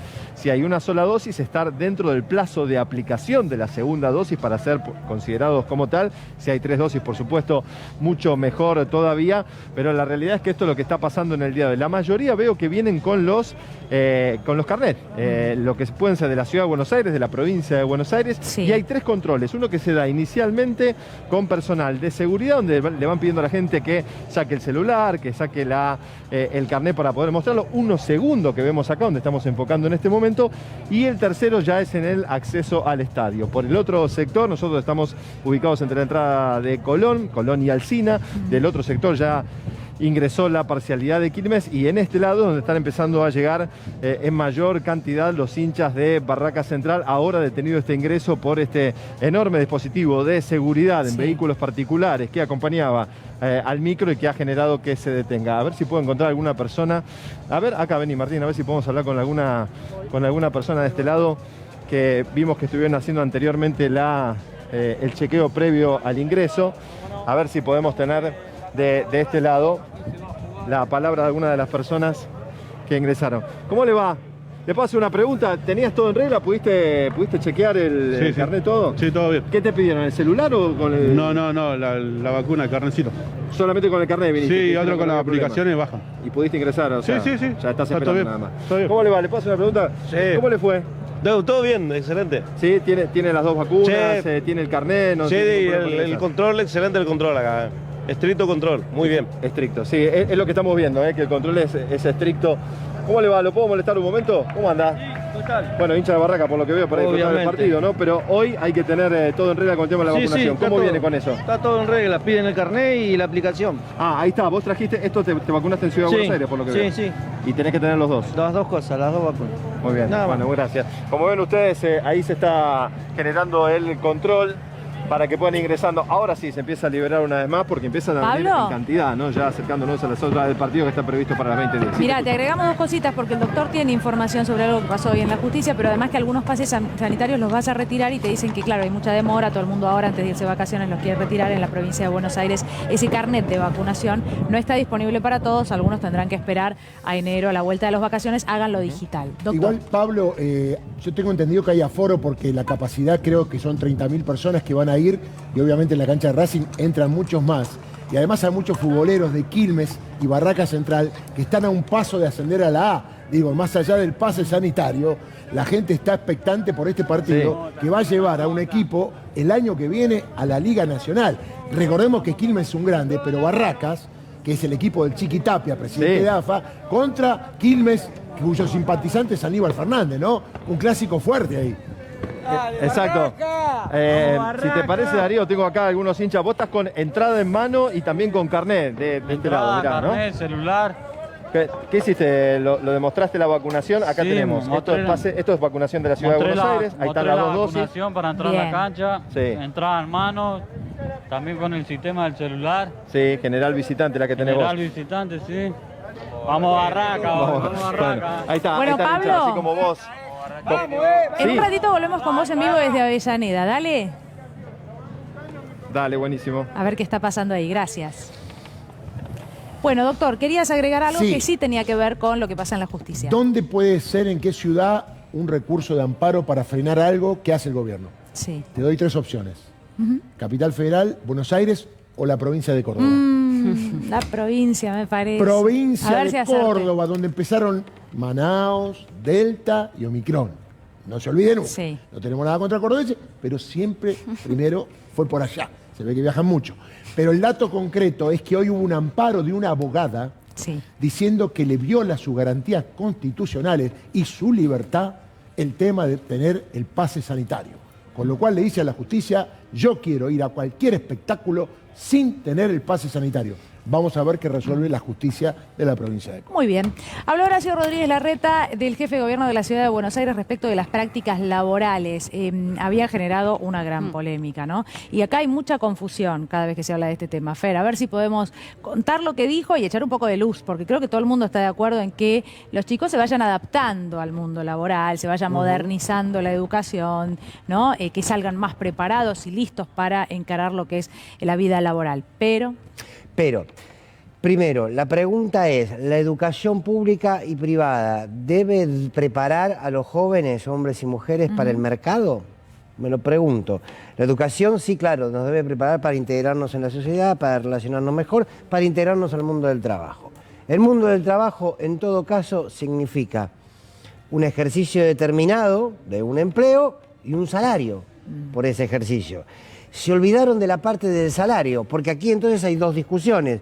En realidad, en todo caso, hay una discusión que es si se quiere o no se quiere como sociedad que la educación pública y la privada sean un puente para que nuestra adolescencia trabaje en las empresas, porque ya dieron a conocer 265 empresas, dieron a conocer el número, nombraron alguna de ellas. Pero luego entra el tema de lo que tiene que ver con si es pago o no es pago. Si te parece, Dani, escuchamos a Horacio Rodríguez Larreta y después tengo un textual de Acuña que si ustedes lo entienden. Dale, a ver. Para los chicos primero es una muy buena experiencia de moverse en situaciones a las cuales no están acostumbrados. Segundo, seguimos dando el mensaje de la cultura del trabajo, que es algo tan importante en nuestro país. Y tercero, se los van a entrenar, se van a capacitarse en cuestiones muy puntuales, desde armar un currículum, tener una entrevista laboral y tener tareas específicas dentro de espacios de trabajo. Así que para nosotros es una parte muy importante de nuestra vocación de seguir mejorando la calidad educativa. Es un desafío al cual tenemos que sumarnos todos. Por eso yo agradezco muchísimo a las empresas, que en poquitos días tenemos más de 260 empresas que nos han llamado, que han ofrecido espacios para los chicos. Piensen que tenemos el cálculo que tenemos para poder llegar a todos los chicos de las escuelas públicas y privadas es más o menos el doble.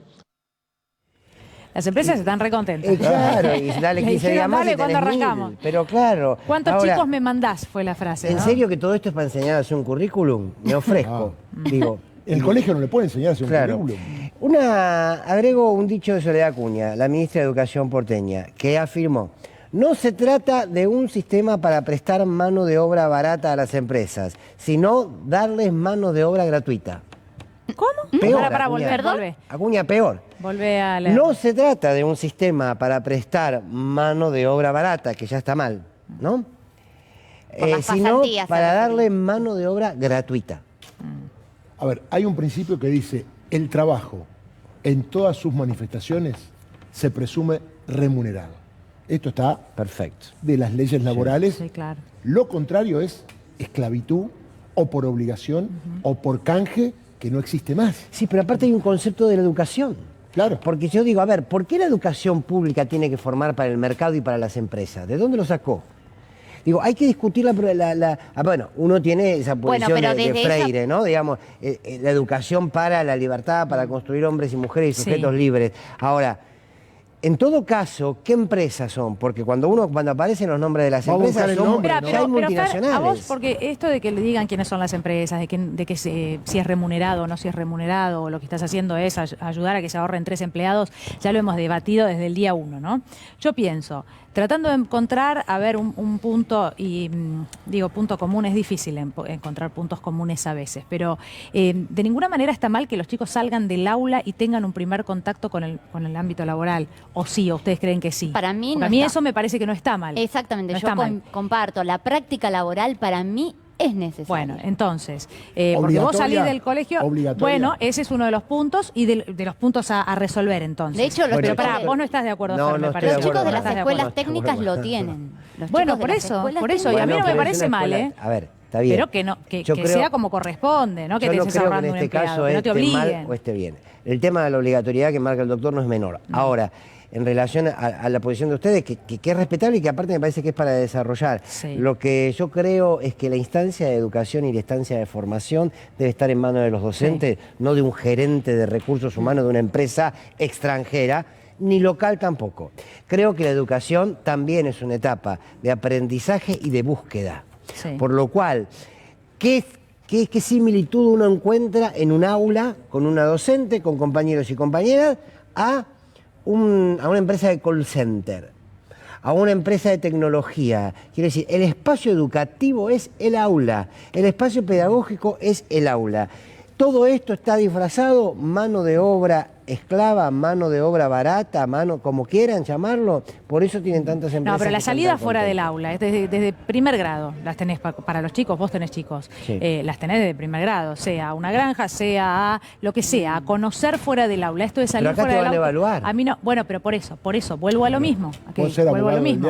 Me parece que no pasa por ahí, no es que vos no tengas que salir del aula porque no puedas aprender, y sobre todo en el último año de colegio, el aula, Dani, cuando al año siguiente se supone que salís a trabajar. ¿Entendés? Me evalúo un docente, el vínculo pedagógico con el docente. ¿Pero vos no creés que hay algo que se puede mejorar de esa idea y resolver de otra manera? Esto es una, que es ir para atrás. Lo asumo como un posicionamiento puramente, si se quiere, subjetivo, por cierto, ideológico. No creo que la educación pública, por sobre todas las cosas, la pública, tenga que educar para el mercado. Bien. Porque el mercado tiene sus reglas y creo que hay que poner en discusión las reglas del mercado antes de educar a nuestra juventud para el mercado. Bien, gracias, Fer. Bueno, hablamos de espionaje, hubo novedades en la justicia, aparentemente, bueno, a ver, doctor, aparentemente esto de espiar, reunirse para espiar, planificar espiar, no implica una asociación ilícita. Sí, a ver, está claro que hubo espionaje. De hecho, la Cámara lo resolvió así, lo que pasa es que le sacó el peso a los que tienen poder de decisión, como Mauricio Macri, Gustavo Arribas y Silvia Magdalani, que le cambió la calificación y le dejó solo en incumplimiento de los deberes de funcionario público. El espionaje se hizo, de hecho los camaristas lo dicen, nombran a Santilli, nombra a Carlos Rosenkrantz, nombran a Martín Irursun, presidente hasta hace poquito de la Cámara Federal, nombra a Hugo Moyano, nombra a Daniel Germano, es decir, hubo espionaje por parte del grupo Super Mario Brooks, ¿no? Así se llama. Pero según lo que dicen, que actuaban por su cuenta, lo hacían para extorsionar, y que teóricamente de arribas, no había órdenes, o al menos no está probado, que actúen en consecuencia. Esto es re peligroso para el futuro, porque cualquier AFI puede decir, contratamos a gente que va a espiar, yo, presidente, le doy la orden, pero como nunca me van a juzgar a mí, si lo agarran a estos perejiles, en todo caso que ellos sigan procesados y se coman un juicio oral, porque atención, la pena es de 3 a 10 años de prisión. ¿Y por qué no hay asociación ilícita? Vamos a ser sinceros, la asociación ilícita es un invento de la época de la dictadura militar para perseguir a grupos subversivos. Porque la asociación ilícita no solamente implica cometer un delito, sino el solo hecho de pertenecer. José Barrita, líder de la barra brava de Boca, fue condenado como jefe de la asociación ilícita Boca, hinchada, y no cometió ningún delito. Entonces, de la época de Mauricio Macri, en su gobierno, estos mismos camaristas empezaron a hablar de la asociación ilícita. Por eso es contradictorio. Porque, por ejemplo, Pablo Bertuzzi fue el que habló de asociación ilícita en la causa de la fotocopia de los cuadernos. O sea, Cristina sí tiene que saber lo de la fotocopia de los cuadernos y la obra pública, y Mauricio Macri no sabe nada del tema del espionaje. Aclaro que la asociación ilícita es un invento para apretar de alguna manera y meter preso a gente. Así que, ¿cómo sigue ahora la historia? Por 2 votos a 1, jueces que puso Macri para que hagan esto, para que lo ayuden. Los jueces son Pablo Bertuzzi, un ocupa, se acuerda del Persaltum, estaba en otro tribunal, tuvo que condenar a Amado Boudou para que como premio le dieran trasladarlo a la Cámara Federal, y después se encargó de la causa de la fotocopia de los cuadernos. Y el otro es Mariano Llorens, que hoy es presidente de la Cámara Federal de hace una semana. Lo puso Angelici, es hombre de Nosiglia, es hombre del radicalismo. ¿Y por quién entró Mariano Llorens? Por el juez que echaron por la puerta y por la ventana, que fue Eduardo Freiler. Ahí está el armado de esa sala, que si el gobierno se sigue demorando, creo que tenemos un invitado que me va a dar la razón. Sí, doctor. Hasta que se vaya, por ejemplo, Pablo Bertuzzi y Leopoldo Bruglia, van a seguir haciendo daño porque saben que los dos se tienen que ir tarde o temprano de esa Cámara Federal. Bueno, lo tenemos a Leopoldo Moro ya en contacto con nosotros. Moro, buenas tardes, buenas noches. Acá Daniela Ballester lo saluda. Y sí, por supuesto, preguntarle qué le parece esta decisión de la Cámara Federal porteña. Mire, Daniela, desde que pasó a Comodoro Pi la causa, hicieron lo imposible para sacarla del juzgado original, que era el de Lomas de Zamora. Todos sabíamos que ese traslado de la causa se hacía para garantizar la impunidad de Macri y de sus cómplices en esta tarea de espionaje ilegal y persecución política. Ahora, yo debo confesar, honestamente, que a pesar de estar seguro que iban a tratar de apañar a Macri y a los delincuentes que llevaron adelante esto junto con él, a pesar de eso, no pensé de ninguna forma que iban a llegar a tanto estos dos desfachatados. Me refiero tanto a Bertucci como a Llorens.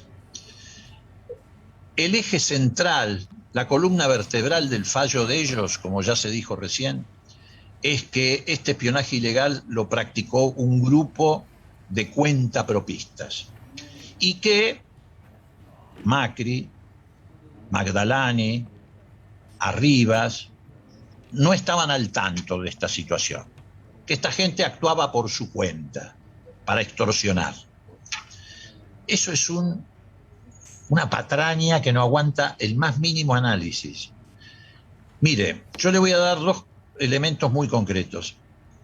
El 2 de abril del 2017, sí, el periodista Pagni de La Nación publica un artículo que tuvo una gran repercusión en ese momento, el 2017, que se titula El pestilente círculo negro del espionaje. En ese artículo del periodista Pagni, que no es nada que ver con el kirchnerismo, Pagni relata cómo se están llevando adelante espionajes ilegales en la AFI de Macri y de Arribas. El artículo causó una enorme conmoción. ¿Y entonces qué pasó? 3 días después de ese artículo, el día 5 de abril del 2017, Pagni se entrevista con Arribas. ¿Por qué se entrevista con Arribas? Porque Macri, asustado por la publicación de La Nación, se comunica con los directivos de La Nación y entonces arma él, Macri, una entrevista con Arribas. Van no solamente Pagni, va el doctor Julio César Zaguier, que es miembro del directorio de la Sociedad Anónima del diario La Nación, y se entrevistan con Arribas. Esta nota, que no se va a alcanzar a ver, es la nota que nos envía Pagni a la comisión bicameral que hizo la investigación del espionaje legal, tiene fecha 19 de junio del 2020, y nos relata, el periodista Pagni, nos relata cómo fue esa entrevista, por qué se hizo y cómo en esa entrevista él confirmó lo que había escrito. Es decir, ¿qué quiero decir con esto? Arribas y Macri, anoticiados no por nosotros, sino por La Nación y por Pagni y por Julio Zaguier, sabían que había espionaje ilegal y no hicieron nada. El espionaje ilegal continuó. Hablo del año 2017. No solo continuó, sino que se incrementó. Después vino el espionaje a Cristina Kirchner, después vino el espionaje a todo el mundo. Pero además también en el 2019, en abril del 2019, 4 de abril del 2019, todavía nosotros no éramos gobierno, como ustedes recordarán, los diputados de la oposición que estábamos en la Comisión Bicameral de Seguimiento de los Organismos de Inteligencia, logramos con un gran esfuerzo que citaran a Arribas y a Magdalani a esa reunión, a esa comisión. Y en esa comisión le denunciamos la existencia de las bases del AMBA, la existencia del espionaje ilegal, en muchos casos con nombre y apellido, etc. Es decir, también el Parlamento los puso al tanto de que existía ese espionaje ilegal. tampoco hicieron nada, el espionaje ilegal continuó. ¿Por qué continuó? Porque no eran cuentapropistas. Eso estaba conducido y dirigido por Macri, por Arribas, por Magdalani y por buena parte de los 28 procesados que el fallo de estos dos caraduras acaba de dejar afuera del proceso. Entonces, ese fallo no tiene ningún sustento. Es más, estas notas que yo te acabo de mostrar están en el expediente. Sí.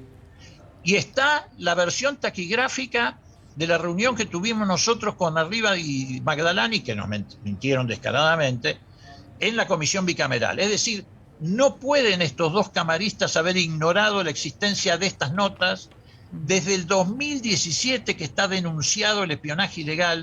Por lo tanto, no es cierto. Además, Leopoldo, hay algo que también hay que decir, ¿no? Y que tiene que ver con este espionaje llevado a cabo, desarrollado en diferentes territorios, en diferentes momentos, y me refiero a Ciudad de Buenos Aires, familiares de Lara San Juan en la ciudad de Mar del Plata, servicio penitenciario, es decir, de hecho hay diferentes causas según el lugar, como corresponde, donde se llevó a cabo el espionaje, bueno, con el pase a Comodoro Pi del que venimos hablando, pero entonces da la sensación de que había muchos cabos sueltos, mucho cuentapropismo en muchos lugares en simultáneo que no se habían dado en otros momentos de la AFI en gobiernos anteriores. Lo que la Cámara nos quiere hacer creer es esto.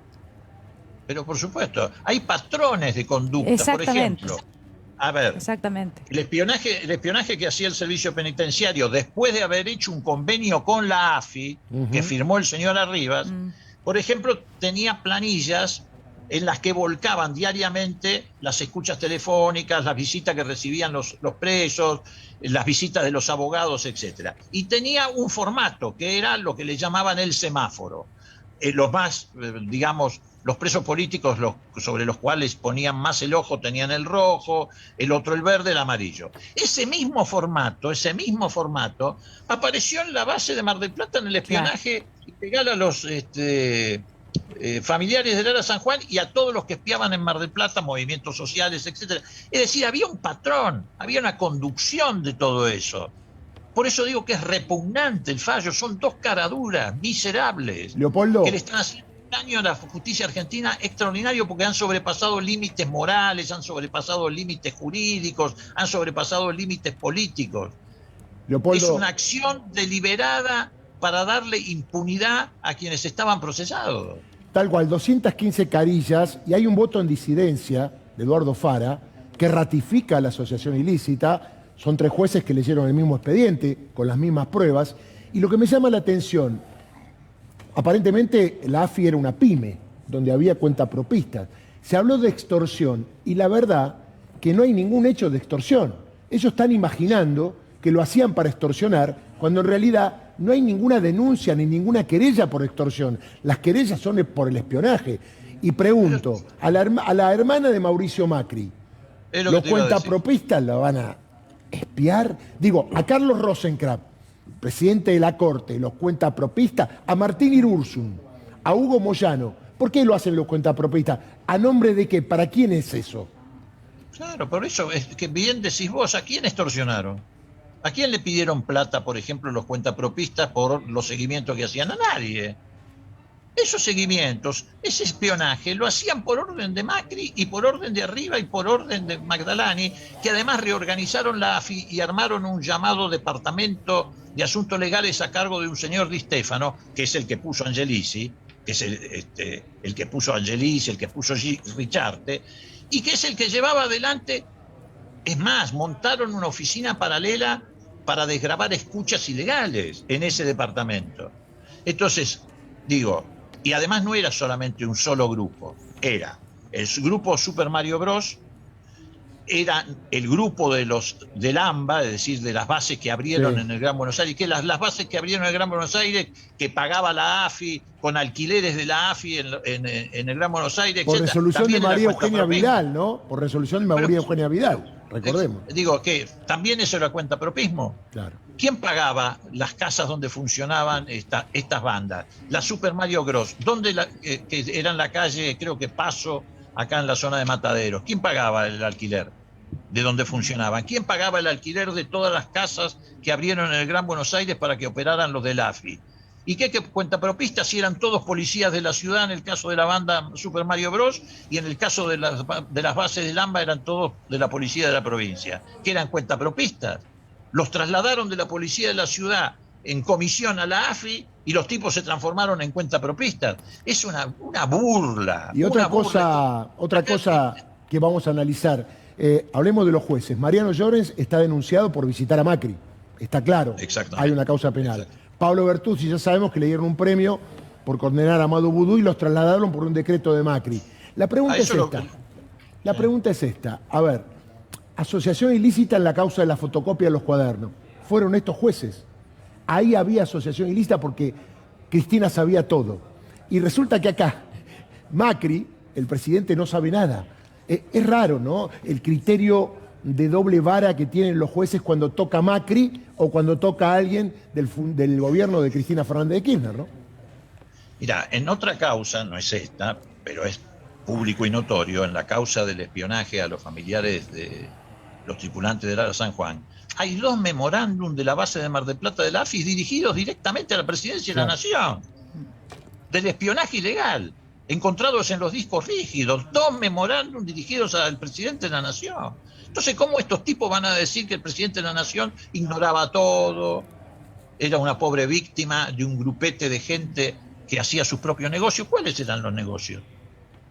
Ninguno. Ellos actuaban por órdenes de la AFI. Ellos, y como dice Daniela, no eran solamente ese grupete. Eran ellos, eran los del Servicio Penitenciario Federal, eran los que pasaban información desde Migraciones, eran los que pasaban información desde la AFIP. Y eso no es asociación ilícita. Todos esos departamentos del Estado argentino actuando en consonancia para espiar a personas, perseguirlas políticamente, eso no es asociación ilícita. Lo que pasa es que Llorens y este señor Bertucci formaban parte de esa mafia que se ha enquistado en el Estado. Hay que entender de una vez por todas que hay una mafia enquistada. Y Bertucci y Bruglia han quedado ahí para limpiarle todos los chanchullos a Macri. Leopoldo, me quedo pensando en el juez Baba, mencionaba la causa del ARA San Juan, ¿no? Y lo que dice en sus resoluciones el juez Baba hasta el momento es que Mauricio Macri hizo además recibió e hizo uso de esa información que le llegaba a sus manos, ¿no? En el marco de la causa de Dolores. Pero quiero preguntarle por otro tema, quiero preguntarle por las declaraciones de Mariano Macri. No sé si está al tanto de lo que dijo sobre el vaciamiento de SOCMA y la mención No, francamente no. Bueno, un muerto, una víctima fatal, ¿no? Que pusieron un muerto para controlar los balances. En lo que era el control de los balances, exactamente. Pero, bueno, la verdad que de una gravedad, lo que contó, bueno, de manera preliminar, porque querrá saber más del tema, ¿no? Y ponerse a leer. ¿Pero tiene algo para decir sobre eso? No, mira, a mí no me sorprende nada porque nosotros ya lo dijimos en nuestro informe de la Comisión Bicameral, que además se demandó 1 año, que además pusimos en manos de todos los camaristas y jueces de Comodoro Pi. El informe nosotros se lo mandamos, es un informe de 400 páginas irrefutable en materia de probanzas o de pruebas. Pero a mí a ver, nosotros yo sé que nos cuesta, porque es casi como si fuera una película, digamos. Nos cuesta entender que el macrismo es una mafia que se apropió del aparato del Estado. ¿Y cuál es la característica central, distintiva de las mafias? Tratar de pasar lo ilegal a legal. Eso, todos los que saben cómo funciona la mafia italiana, la mafia que hemos visto en las películas, es tratar de pasar la actividad ilegal que desarrollan a legal. Bueno, esto en sus negocios, en el manejo del Estado, en términos de la inteligencia y el espionaje, hicieron eso. Trataban de pasar lo ilegal a legal, fabricando causas, para eso hacían el espionaje, etc. Yo te digo, mira, realmente no me arrepiento de las cosas que estoy diciendo, porque no es que me desboco. No. Es indignante el fallo de estos 2 señores. Indignante. Hemos visto cosas de todo tipo y es probable que veamos en el futuro cosas peores, porque ya este poder judicial da para cualquier cosa. Vos fíjate que hoy apareció testimoniando, aunque no lo aceptaron como tal, Leonardo Fariña. Leonardo Fariña. Está condenado. Leonardo Fariña fue guionado por la AFI, está aprobado. Garabano. Leonardo Fariña lo metieron de prepo en una causa. negociaron en el despacho de Garabano la libertad de él a cambio de que tratara de comprometerla a Cristina Fernández de Kirchner, y para lograrlo en el mismo despacho de Garabano apretaron a un juez para dejarlo afuera del tribunal que tenía que dejarlo en libertad, y el juez se negaba a dejarlo en libertad, que es el caso del juez de La Plata, ¿cómo se llama? Carlos Rosenkrantz. No, Rosenkrantz Carlos no, Rosansky. Rosansky. Perfecto. Bueno, digo, esta justicia de Comodoro Pi da para cualquier... Por eso todas las causas las quieren llevar a Comodoro Pi. ¿Por qué? Porque en la Argentina, Daniela, hay dos poderes judiciales. El Poder Judicial de Comodoro Pi y el resto. Y el Poder Judicial de Comodoro Pi, salvo excepciones honrosas, es mafioso. ¿Y qué hacemos con Comodoro Pi? Mafioso. ¿Qué hacemos con la Cámara de Comodoro Pi? Porque le doy un dato, usted por ahí no lo sabe. En un hecho inédito, hubo elecciones en la Cámara Federal. Y el presidente, viceprimero y vicesegundo son todos de la Sala 1. Mariano Llorens es el presidente, algo que nunca pasó, porque tiene que ser mezclado. Se sienten con mucho poder, pueden hacer cualquier cosa, dan miedo. Esta sentencia, se llama la sentencia, esta basura que hoy escribieron estos dos tipos, va a ser apelada seguramente porque hay un montón de querellantes en esta causa. Hay como 20 querellantes, ¿no? Yo no lo tengo confirmado, pero me dicen, es un rumor, no lo tengo confirmado porque estábamos en sesión hasta hace un rato, como ustedes saben, me dicen que esa apelación recaería en la sala de casación donde están Hornos y Borinsky. O sea que vamos de Guatemala en Guatepeor. Leopoldo, muchas gracias por haber hablado con nosotros hoy. No, gracias. Al contrario, gracias a ustedes. Muchas gracias. Bueno, me quedo esperando que me digan a dónde vamos, como yo soy habitué, digo, ahora de este programa. Un título fuerte. Y mientras, dale. Para cerrar, esta apelación que van a hacer los querellantes, hay abogados, está Cristina Fernández de Kirchner, todos los que fueron espiados. Santilli y Larreta no apelan, no están en la causa. No le importó que lo espíen, porque además cobran cuenta propia, está todo bien. No, digo, más allá de esta ironía, le va a tocar a los amigos de Macri. La causa de espionaje de Macri le va a tocar a Mariano Borinsky, que jugaba al pádel con Macri, y le doy el dato, jugaba muy bien al pádel, pero se dejaba ganar para que Macri esté contento. Y Gustavo Hornos, que era amigo, tenía relaciones sociales. Es un escándalo la justicia argentina, más allá de cualquier ideología política. Gracias, Darío. Momento de irnos a la pausa, pero atención, porque al regreso de la pausa vamos a estar hablando de los datos que se conocieron en el día de hoy, datos de desempleo, datos del INDEC. Rosalía Constantino Lacolo nos cuenta, pero ya venimos en pocos segundos.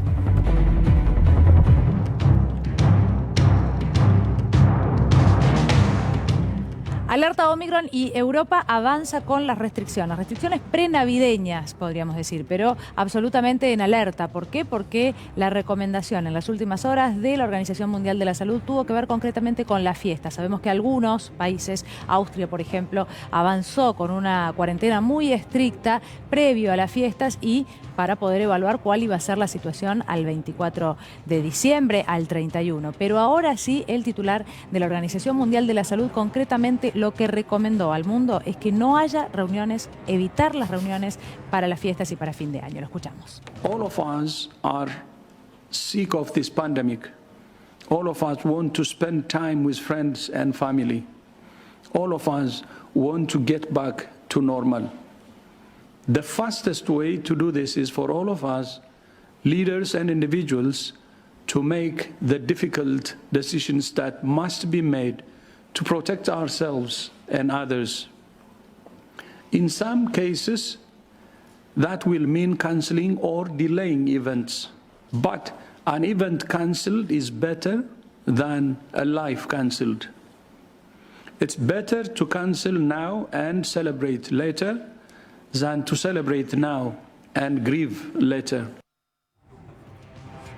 Llegamos a esta situación después del reclamo de movimientos antivacunas en el mundo entero, que aún persisten ahora en momentos donde se empieza a implementar o se utiliza ya en algunos países el pase sanitario. En paralelo, aquí en la provincia de Buenos Aires y en algunos lugares de la República Argentina. Pero lo cierto es que los antivacunas estuvieron presentes todo el tiempo durante la pandemia, desde el inicio. Acá nosotros tuvimos nuestro propio capítulo con las convocatorias que hacían algunos referentes, recuerdan ustedes, de lo que era el gobierno anterior, de Juntos por el Cambio, Capitolio, Patricia Bullrich, esas concentraciones en el Obelisco que incluyeron en algún momento un corralito con flota, la quema de barbijos. Bueno, todo esto lo vivimos.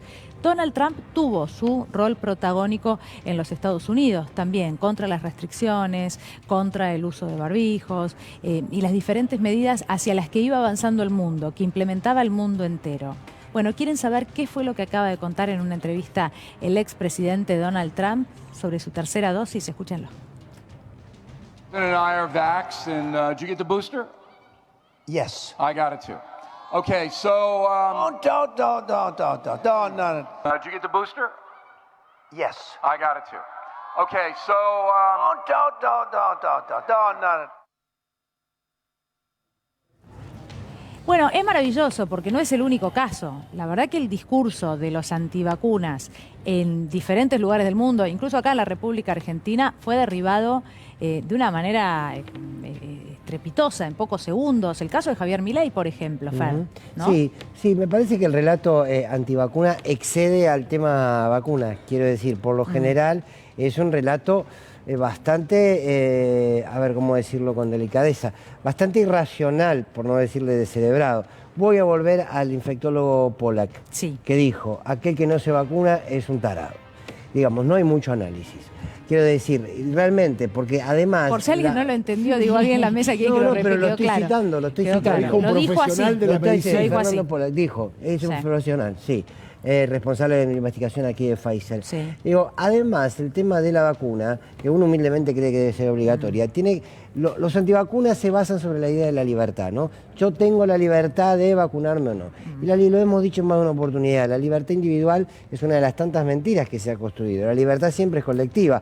Cuando la decisión individual puede dañar la salud de un otro, pasó a ser colectiva automáticamente, lo quiera asumir o no.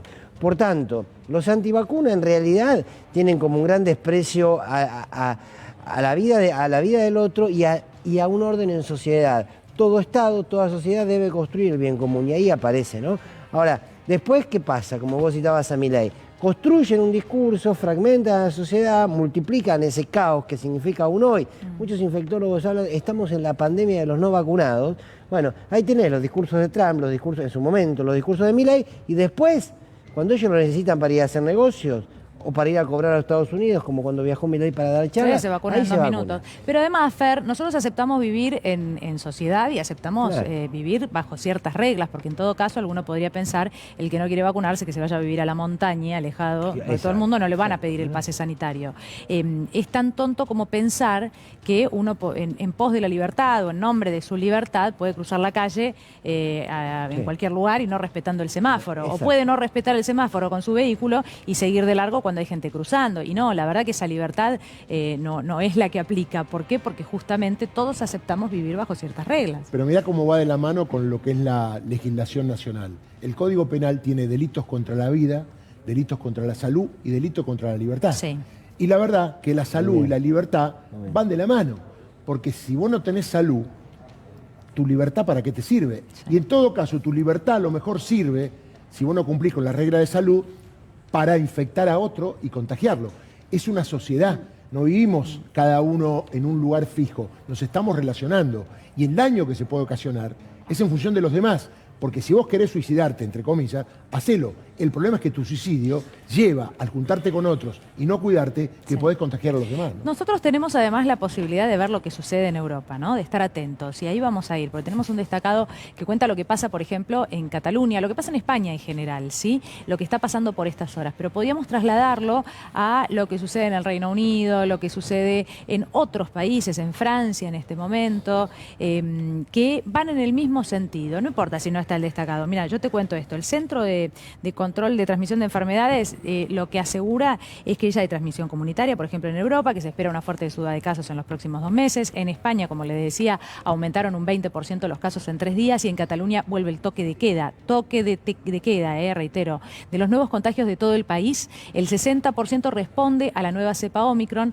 afirmó el Colegio de Médicos de Madrid. Mientras tanto, en Cataluña van a recrudecer las restricciones, como el toque de queda, de 1 a 6 durante Navidad y Año Nuevo, de 1 condena a 6. Italia y Grecia exigen test negativos a turistas, Portugal e Irlanda ya lo implementan, Alemania, por ejemplo, está en el mismo sentido, a los procedentes del Reino Unido, lo agrego como algunos datos más, implementa cuarentena obligatoria de 2 semanas, aún a las personas vacunadas que vengan, por ejemplo, de Países Bajos, aunque estén vacunadas, ¿sí? Esto es lo que exige Europa, esto es lo que exigen algunos países del mundo y podríamos seguir por Estados Unidos. Bueno, todo apunta a eso. Tenemos a Bárbara Padilla, ella está en Cataluña para hablarnos de estas nuevas restricciones. Bárbara es periodista. Bárbara, buenas noches. Aquí Daniela te saluda.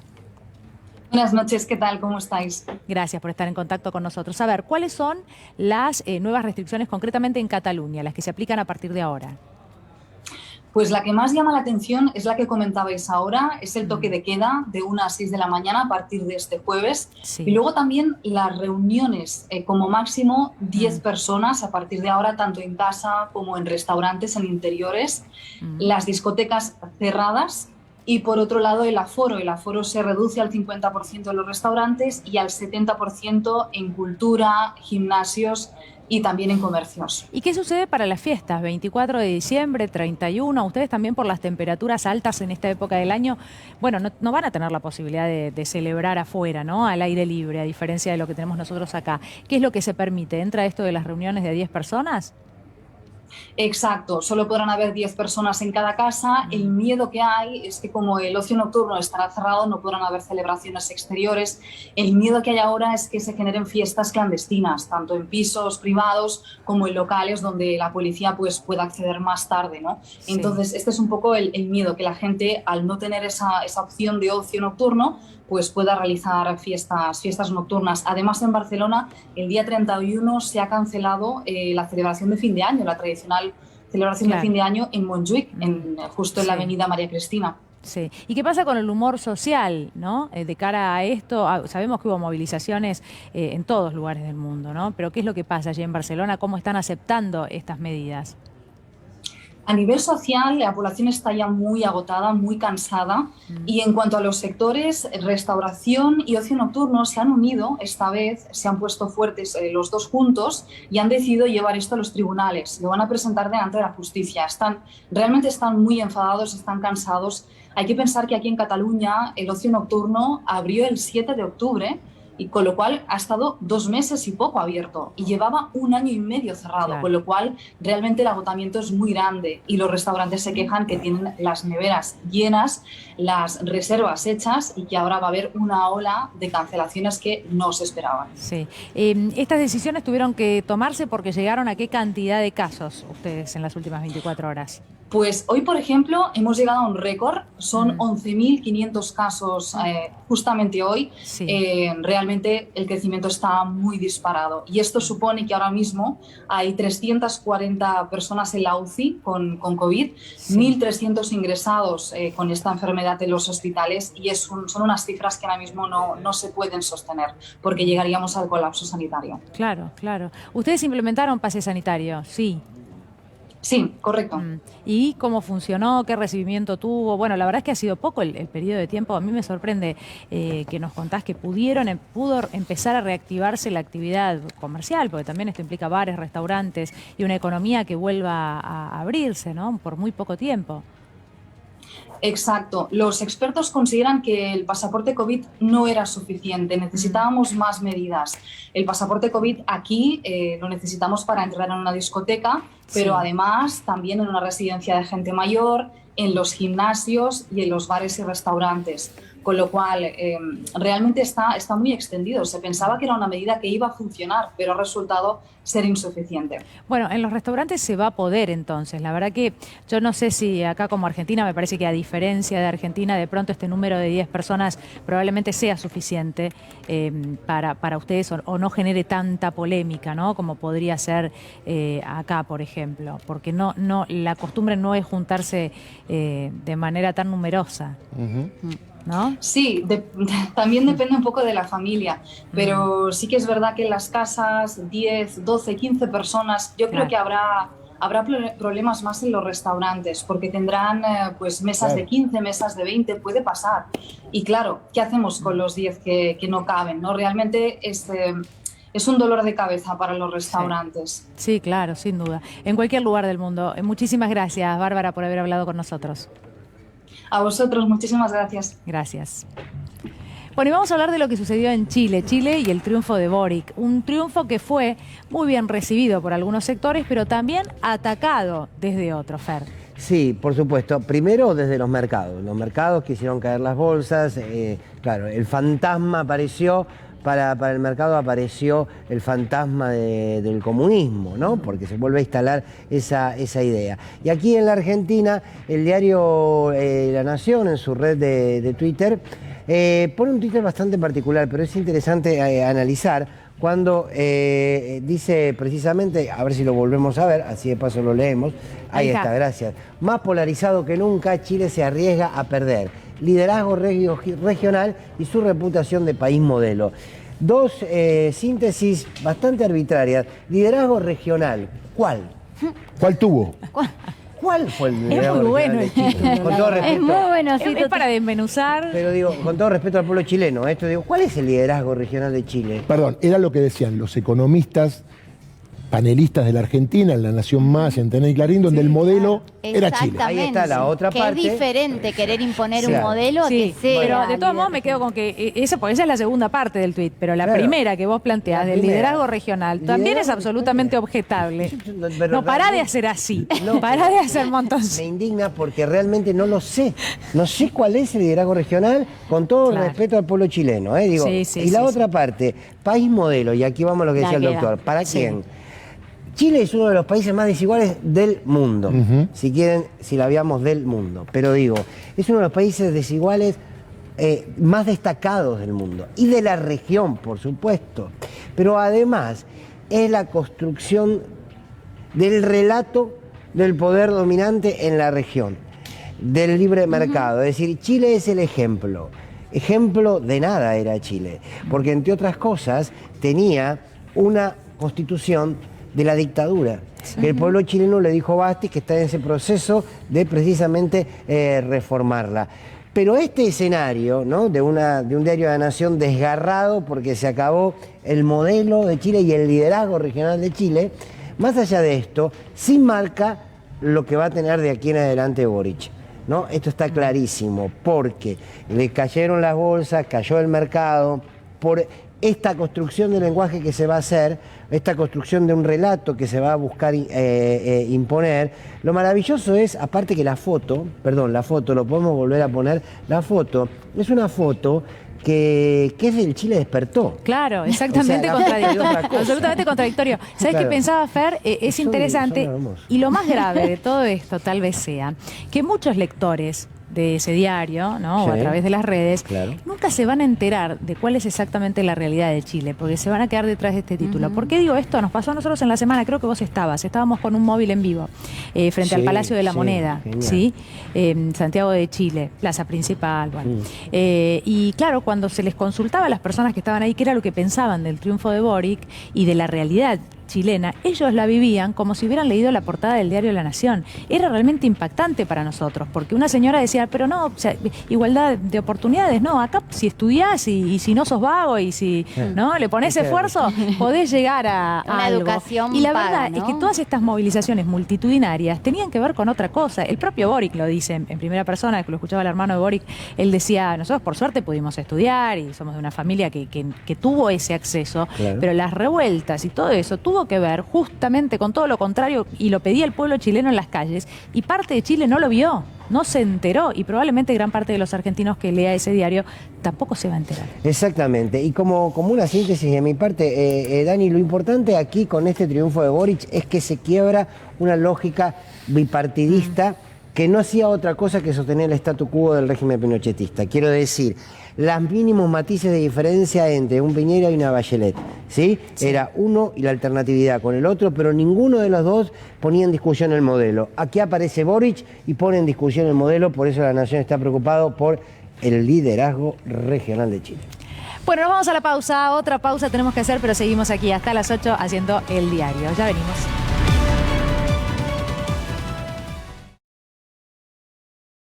Y es una buena noticia el dato que dio a conocer en el día de hoy el INDEC y que tiene que ver con la desocupación, con una mejora, lo que se estaba esperando, Colo. Así es, Dani, un dato que, como bien vos decís, se estaba esperando. ¿Por qué? Porque lo había anticipado el ministro de Economía, Martín Guzmán, el domingo cuando dio la entrevista a Radio 10 con Tuni Coleman, dijo, va a bajar fuerte el desempleo. Y sí, bajó a 8,2%. Esto quiere decir que hay 1,7 millones de argentinos que están desocupados en el tercer trimestre de 2021. En el segundo trimestre eran 2 millones de argentinos los que estaban desocupados. Más precisamente, 264.000 trabajadores recuperaron el empleo, dejaron de ser desempleados. Yo te voy a marcar por un lado, Dani, los datos positivos, pero como siempre me gusta también repasar en aquellos números que no te destacan, digamos, desde el gobierno, porque vos lo podés ver en el informe del INDEC y donde hay que poner el ojo todavía. ¿Qué pasa con las mujeres, Colo? Importantísimo, siempre, sí, exacto, ¿no? mira, en un lugar en desventaja absoluta. Por un lado, y ahí voy a las mujeres porque va de la mano. Por un lado tenemos la tasa de ocupación más alta desde 2003. El Ministerio de Trabajo acaba de mandar un informe donde dice que la tasa de ocupación, si medimos los 31 conglomerados que releva el INDEC, es la más alta desde el año 2003. Son casi 20 millones de ocupados. Y ahí voy a lo de Dani. Como positivo este dato, tasa de ocupación, tasa de actividad que aumentó. Bajó fuerte la desocupación y bajó fuerte en las mujeres jóvenes, que eran las más afectadas por la desocupación. Siguen siendo las más afectadas, pero pasó del 22,4%, bajó al 18%. Sí. Es una baja significativa. Sí. No sé si siguen tus datos. Igual quiero preguntarte algo respecto de, bueno, la eliminación de la prohibición desde el 1 de enero de la prohibición de despidos. Que era algo importantísimo y con lo que ahora convive este dato. Exactamente. Es lo que puede llegar a pasar. En este marco se va a dar la eliminación de la prohibición de los despidos. ¿Desde cuándo? Desde el 1 de enero. Eso es casi con seguridad. Falta la firma del presidente. Hoy mantuvo una reunión con Claudio Moroni, el ministro de Trabajo, Alberto Fernández, donde tenían que definir esto y además cómo va a ser la doble indemnización que se va a eliminar de forma gradual. Esto fue un anticipo de nuestro compañero Mariano Martín, hay que destacarlo, en ámbito financiero, donde él allí tiene como también un anticipo de que podría ser que vaya cayendo la doble indemnización, el tope de 500.000, vaya reduciéndose de a 20% de acá a junio del año que viene. Pero en este contexto tan positivo, el gobierno lo va a habilitar. Quiero resaltar un dato no positivo. Si bien las mujeres jóvenes de 14 a 29 años siguen siendo las más desocupadas y bajó fuerte igual la tasa, cuando uno ve que se crearon 422.000 nuevos empleos, destaca el Ministerio de Economía, 422.000, de esos 422.000, 335.000, el 80% es empleo informal el que se creó. Cuando analizo los datos comparados con el trimestre anterior, ¿y quiénes fueron las que recuperaron el empleo? Las mujeres. ¿Cuál empleo? El empleo informal. Empleo que pierde 15 puntos frente a la inflación. El salario. Bien, gracias, Colo. Bueno, habíamos adelantado lo de Carlos Tevez respecto del aporte solidario, porque sí, Carlos Tevez había ido a la justicia, doctor. Así es, presentó una medida de declaración de certeza, que es una cuestión procesal, para que él no pague, atento hasta que se resuelva el fondo de la cuestión, si es constitucional o no es constitucional. Este juez, como otros, y esto tiene que ver con que el Poder Real eventualmente a esto no le ha dado bolilla, ha dicho que es constitucional, o sea, que las medidas sanitarias tienen que ver con que hay gente que tuvo que pagar, lo decidió el Congreso y esto es válido. No es solamente Carlos Tevez, hay un montón que fueron a la justicia, algunos dueños de medios. Parece lamentable, pero hay dueños de medios de comunicación que ganan millones, más que 200, que fueron a la justicia. Hasta ahora, todos los jueces de primera instancia y las cámaras dijeron no al lugar a la medida cautelar. ¿Y qué implica esto? Que la AFIP queda en condiciones de ejecutar, intimar a Carlos Tevez para que pague este aporte solidario por única vez, que recordemos, se planteó para aquellos que ganan más de 200 millones y que son 12.000 personas, nada más en la Argentina. El jugador del pueblo, dice la pantalla. Dice así. Yo me pregunto en qué momento en la vida, más allá de Tevez, en qué momentos es el punto de quiebre para olvidarte de dónde venís. ¿Qué te pasó, Tevez? Sería el ¿Qué título. te pasó para transformarte en aquello que te generó la pobreza que tenés? Porque quiero decir, cuando uno tiene, a ver, la pobreza no es una consecuencia de la naturaleza, sino de políticas de concentración de riqueza. Y Tevez, que vivió en esa situación y que pudo superarla a partir de sus características y su virtud deportiva, pudo salir de ese lugar. ¿En qué momento te olvidaste de todo ese recorrido para que en el instante en donde de alguna manera podés devolverle a la vida aquello que te dio, ayudando a los que fueron parte de tu historia, te pones de la vereda de enfrente, ¿no? Además hubo jugadores que tuvieron una actitud totalmente distinta, Sí, digo, claro. Agustín Pichot. Pichot. No sé si hubo alguno más que dijo que le hubiera gustado pagarlo si hubiera entrado, ¿no? Bueno, en ese Maradona rango. dijo en vida que él lo iba a pagar. Dani, es muy importante que lo traigas a Pichot porque aquí hay una cuestión estigmatizante que a veces en las que caemos todos. Sí. Fíjate qué interesante, al fútbol es un deporte popular. Sí, claro. Y tenés un jugador popular como Tevez, que se para del lado de quienes más tienen y dicen yo no pago. Y un deporte estigmatizado por muchos, como el rugby, que es un deporte de élite, de una clase social determinada, un referente como el Pichot dice, sí señor, yo pago. Sí. Ya está Gustavo Silvestre ahí del otro lado, lo veo de lejos, listo para hacer su programa como todas las noches. Nosotros nos tenemos que despedir. Gracias a todos, Un placer. gracias chicos, Ha sido gracias un a todos gusto, ustedes del otro lado. Mañana nos volvemos a encontrar. Ha sido un gusto para mí. El abrazo a Víctor Hugo, que merece descanso, y ya se quedan con Gustavo Silvestre, Minuto 1. Hasta mañana.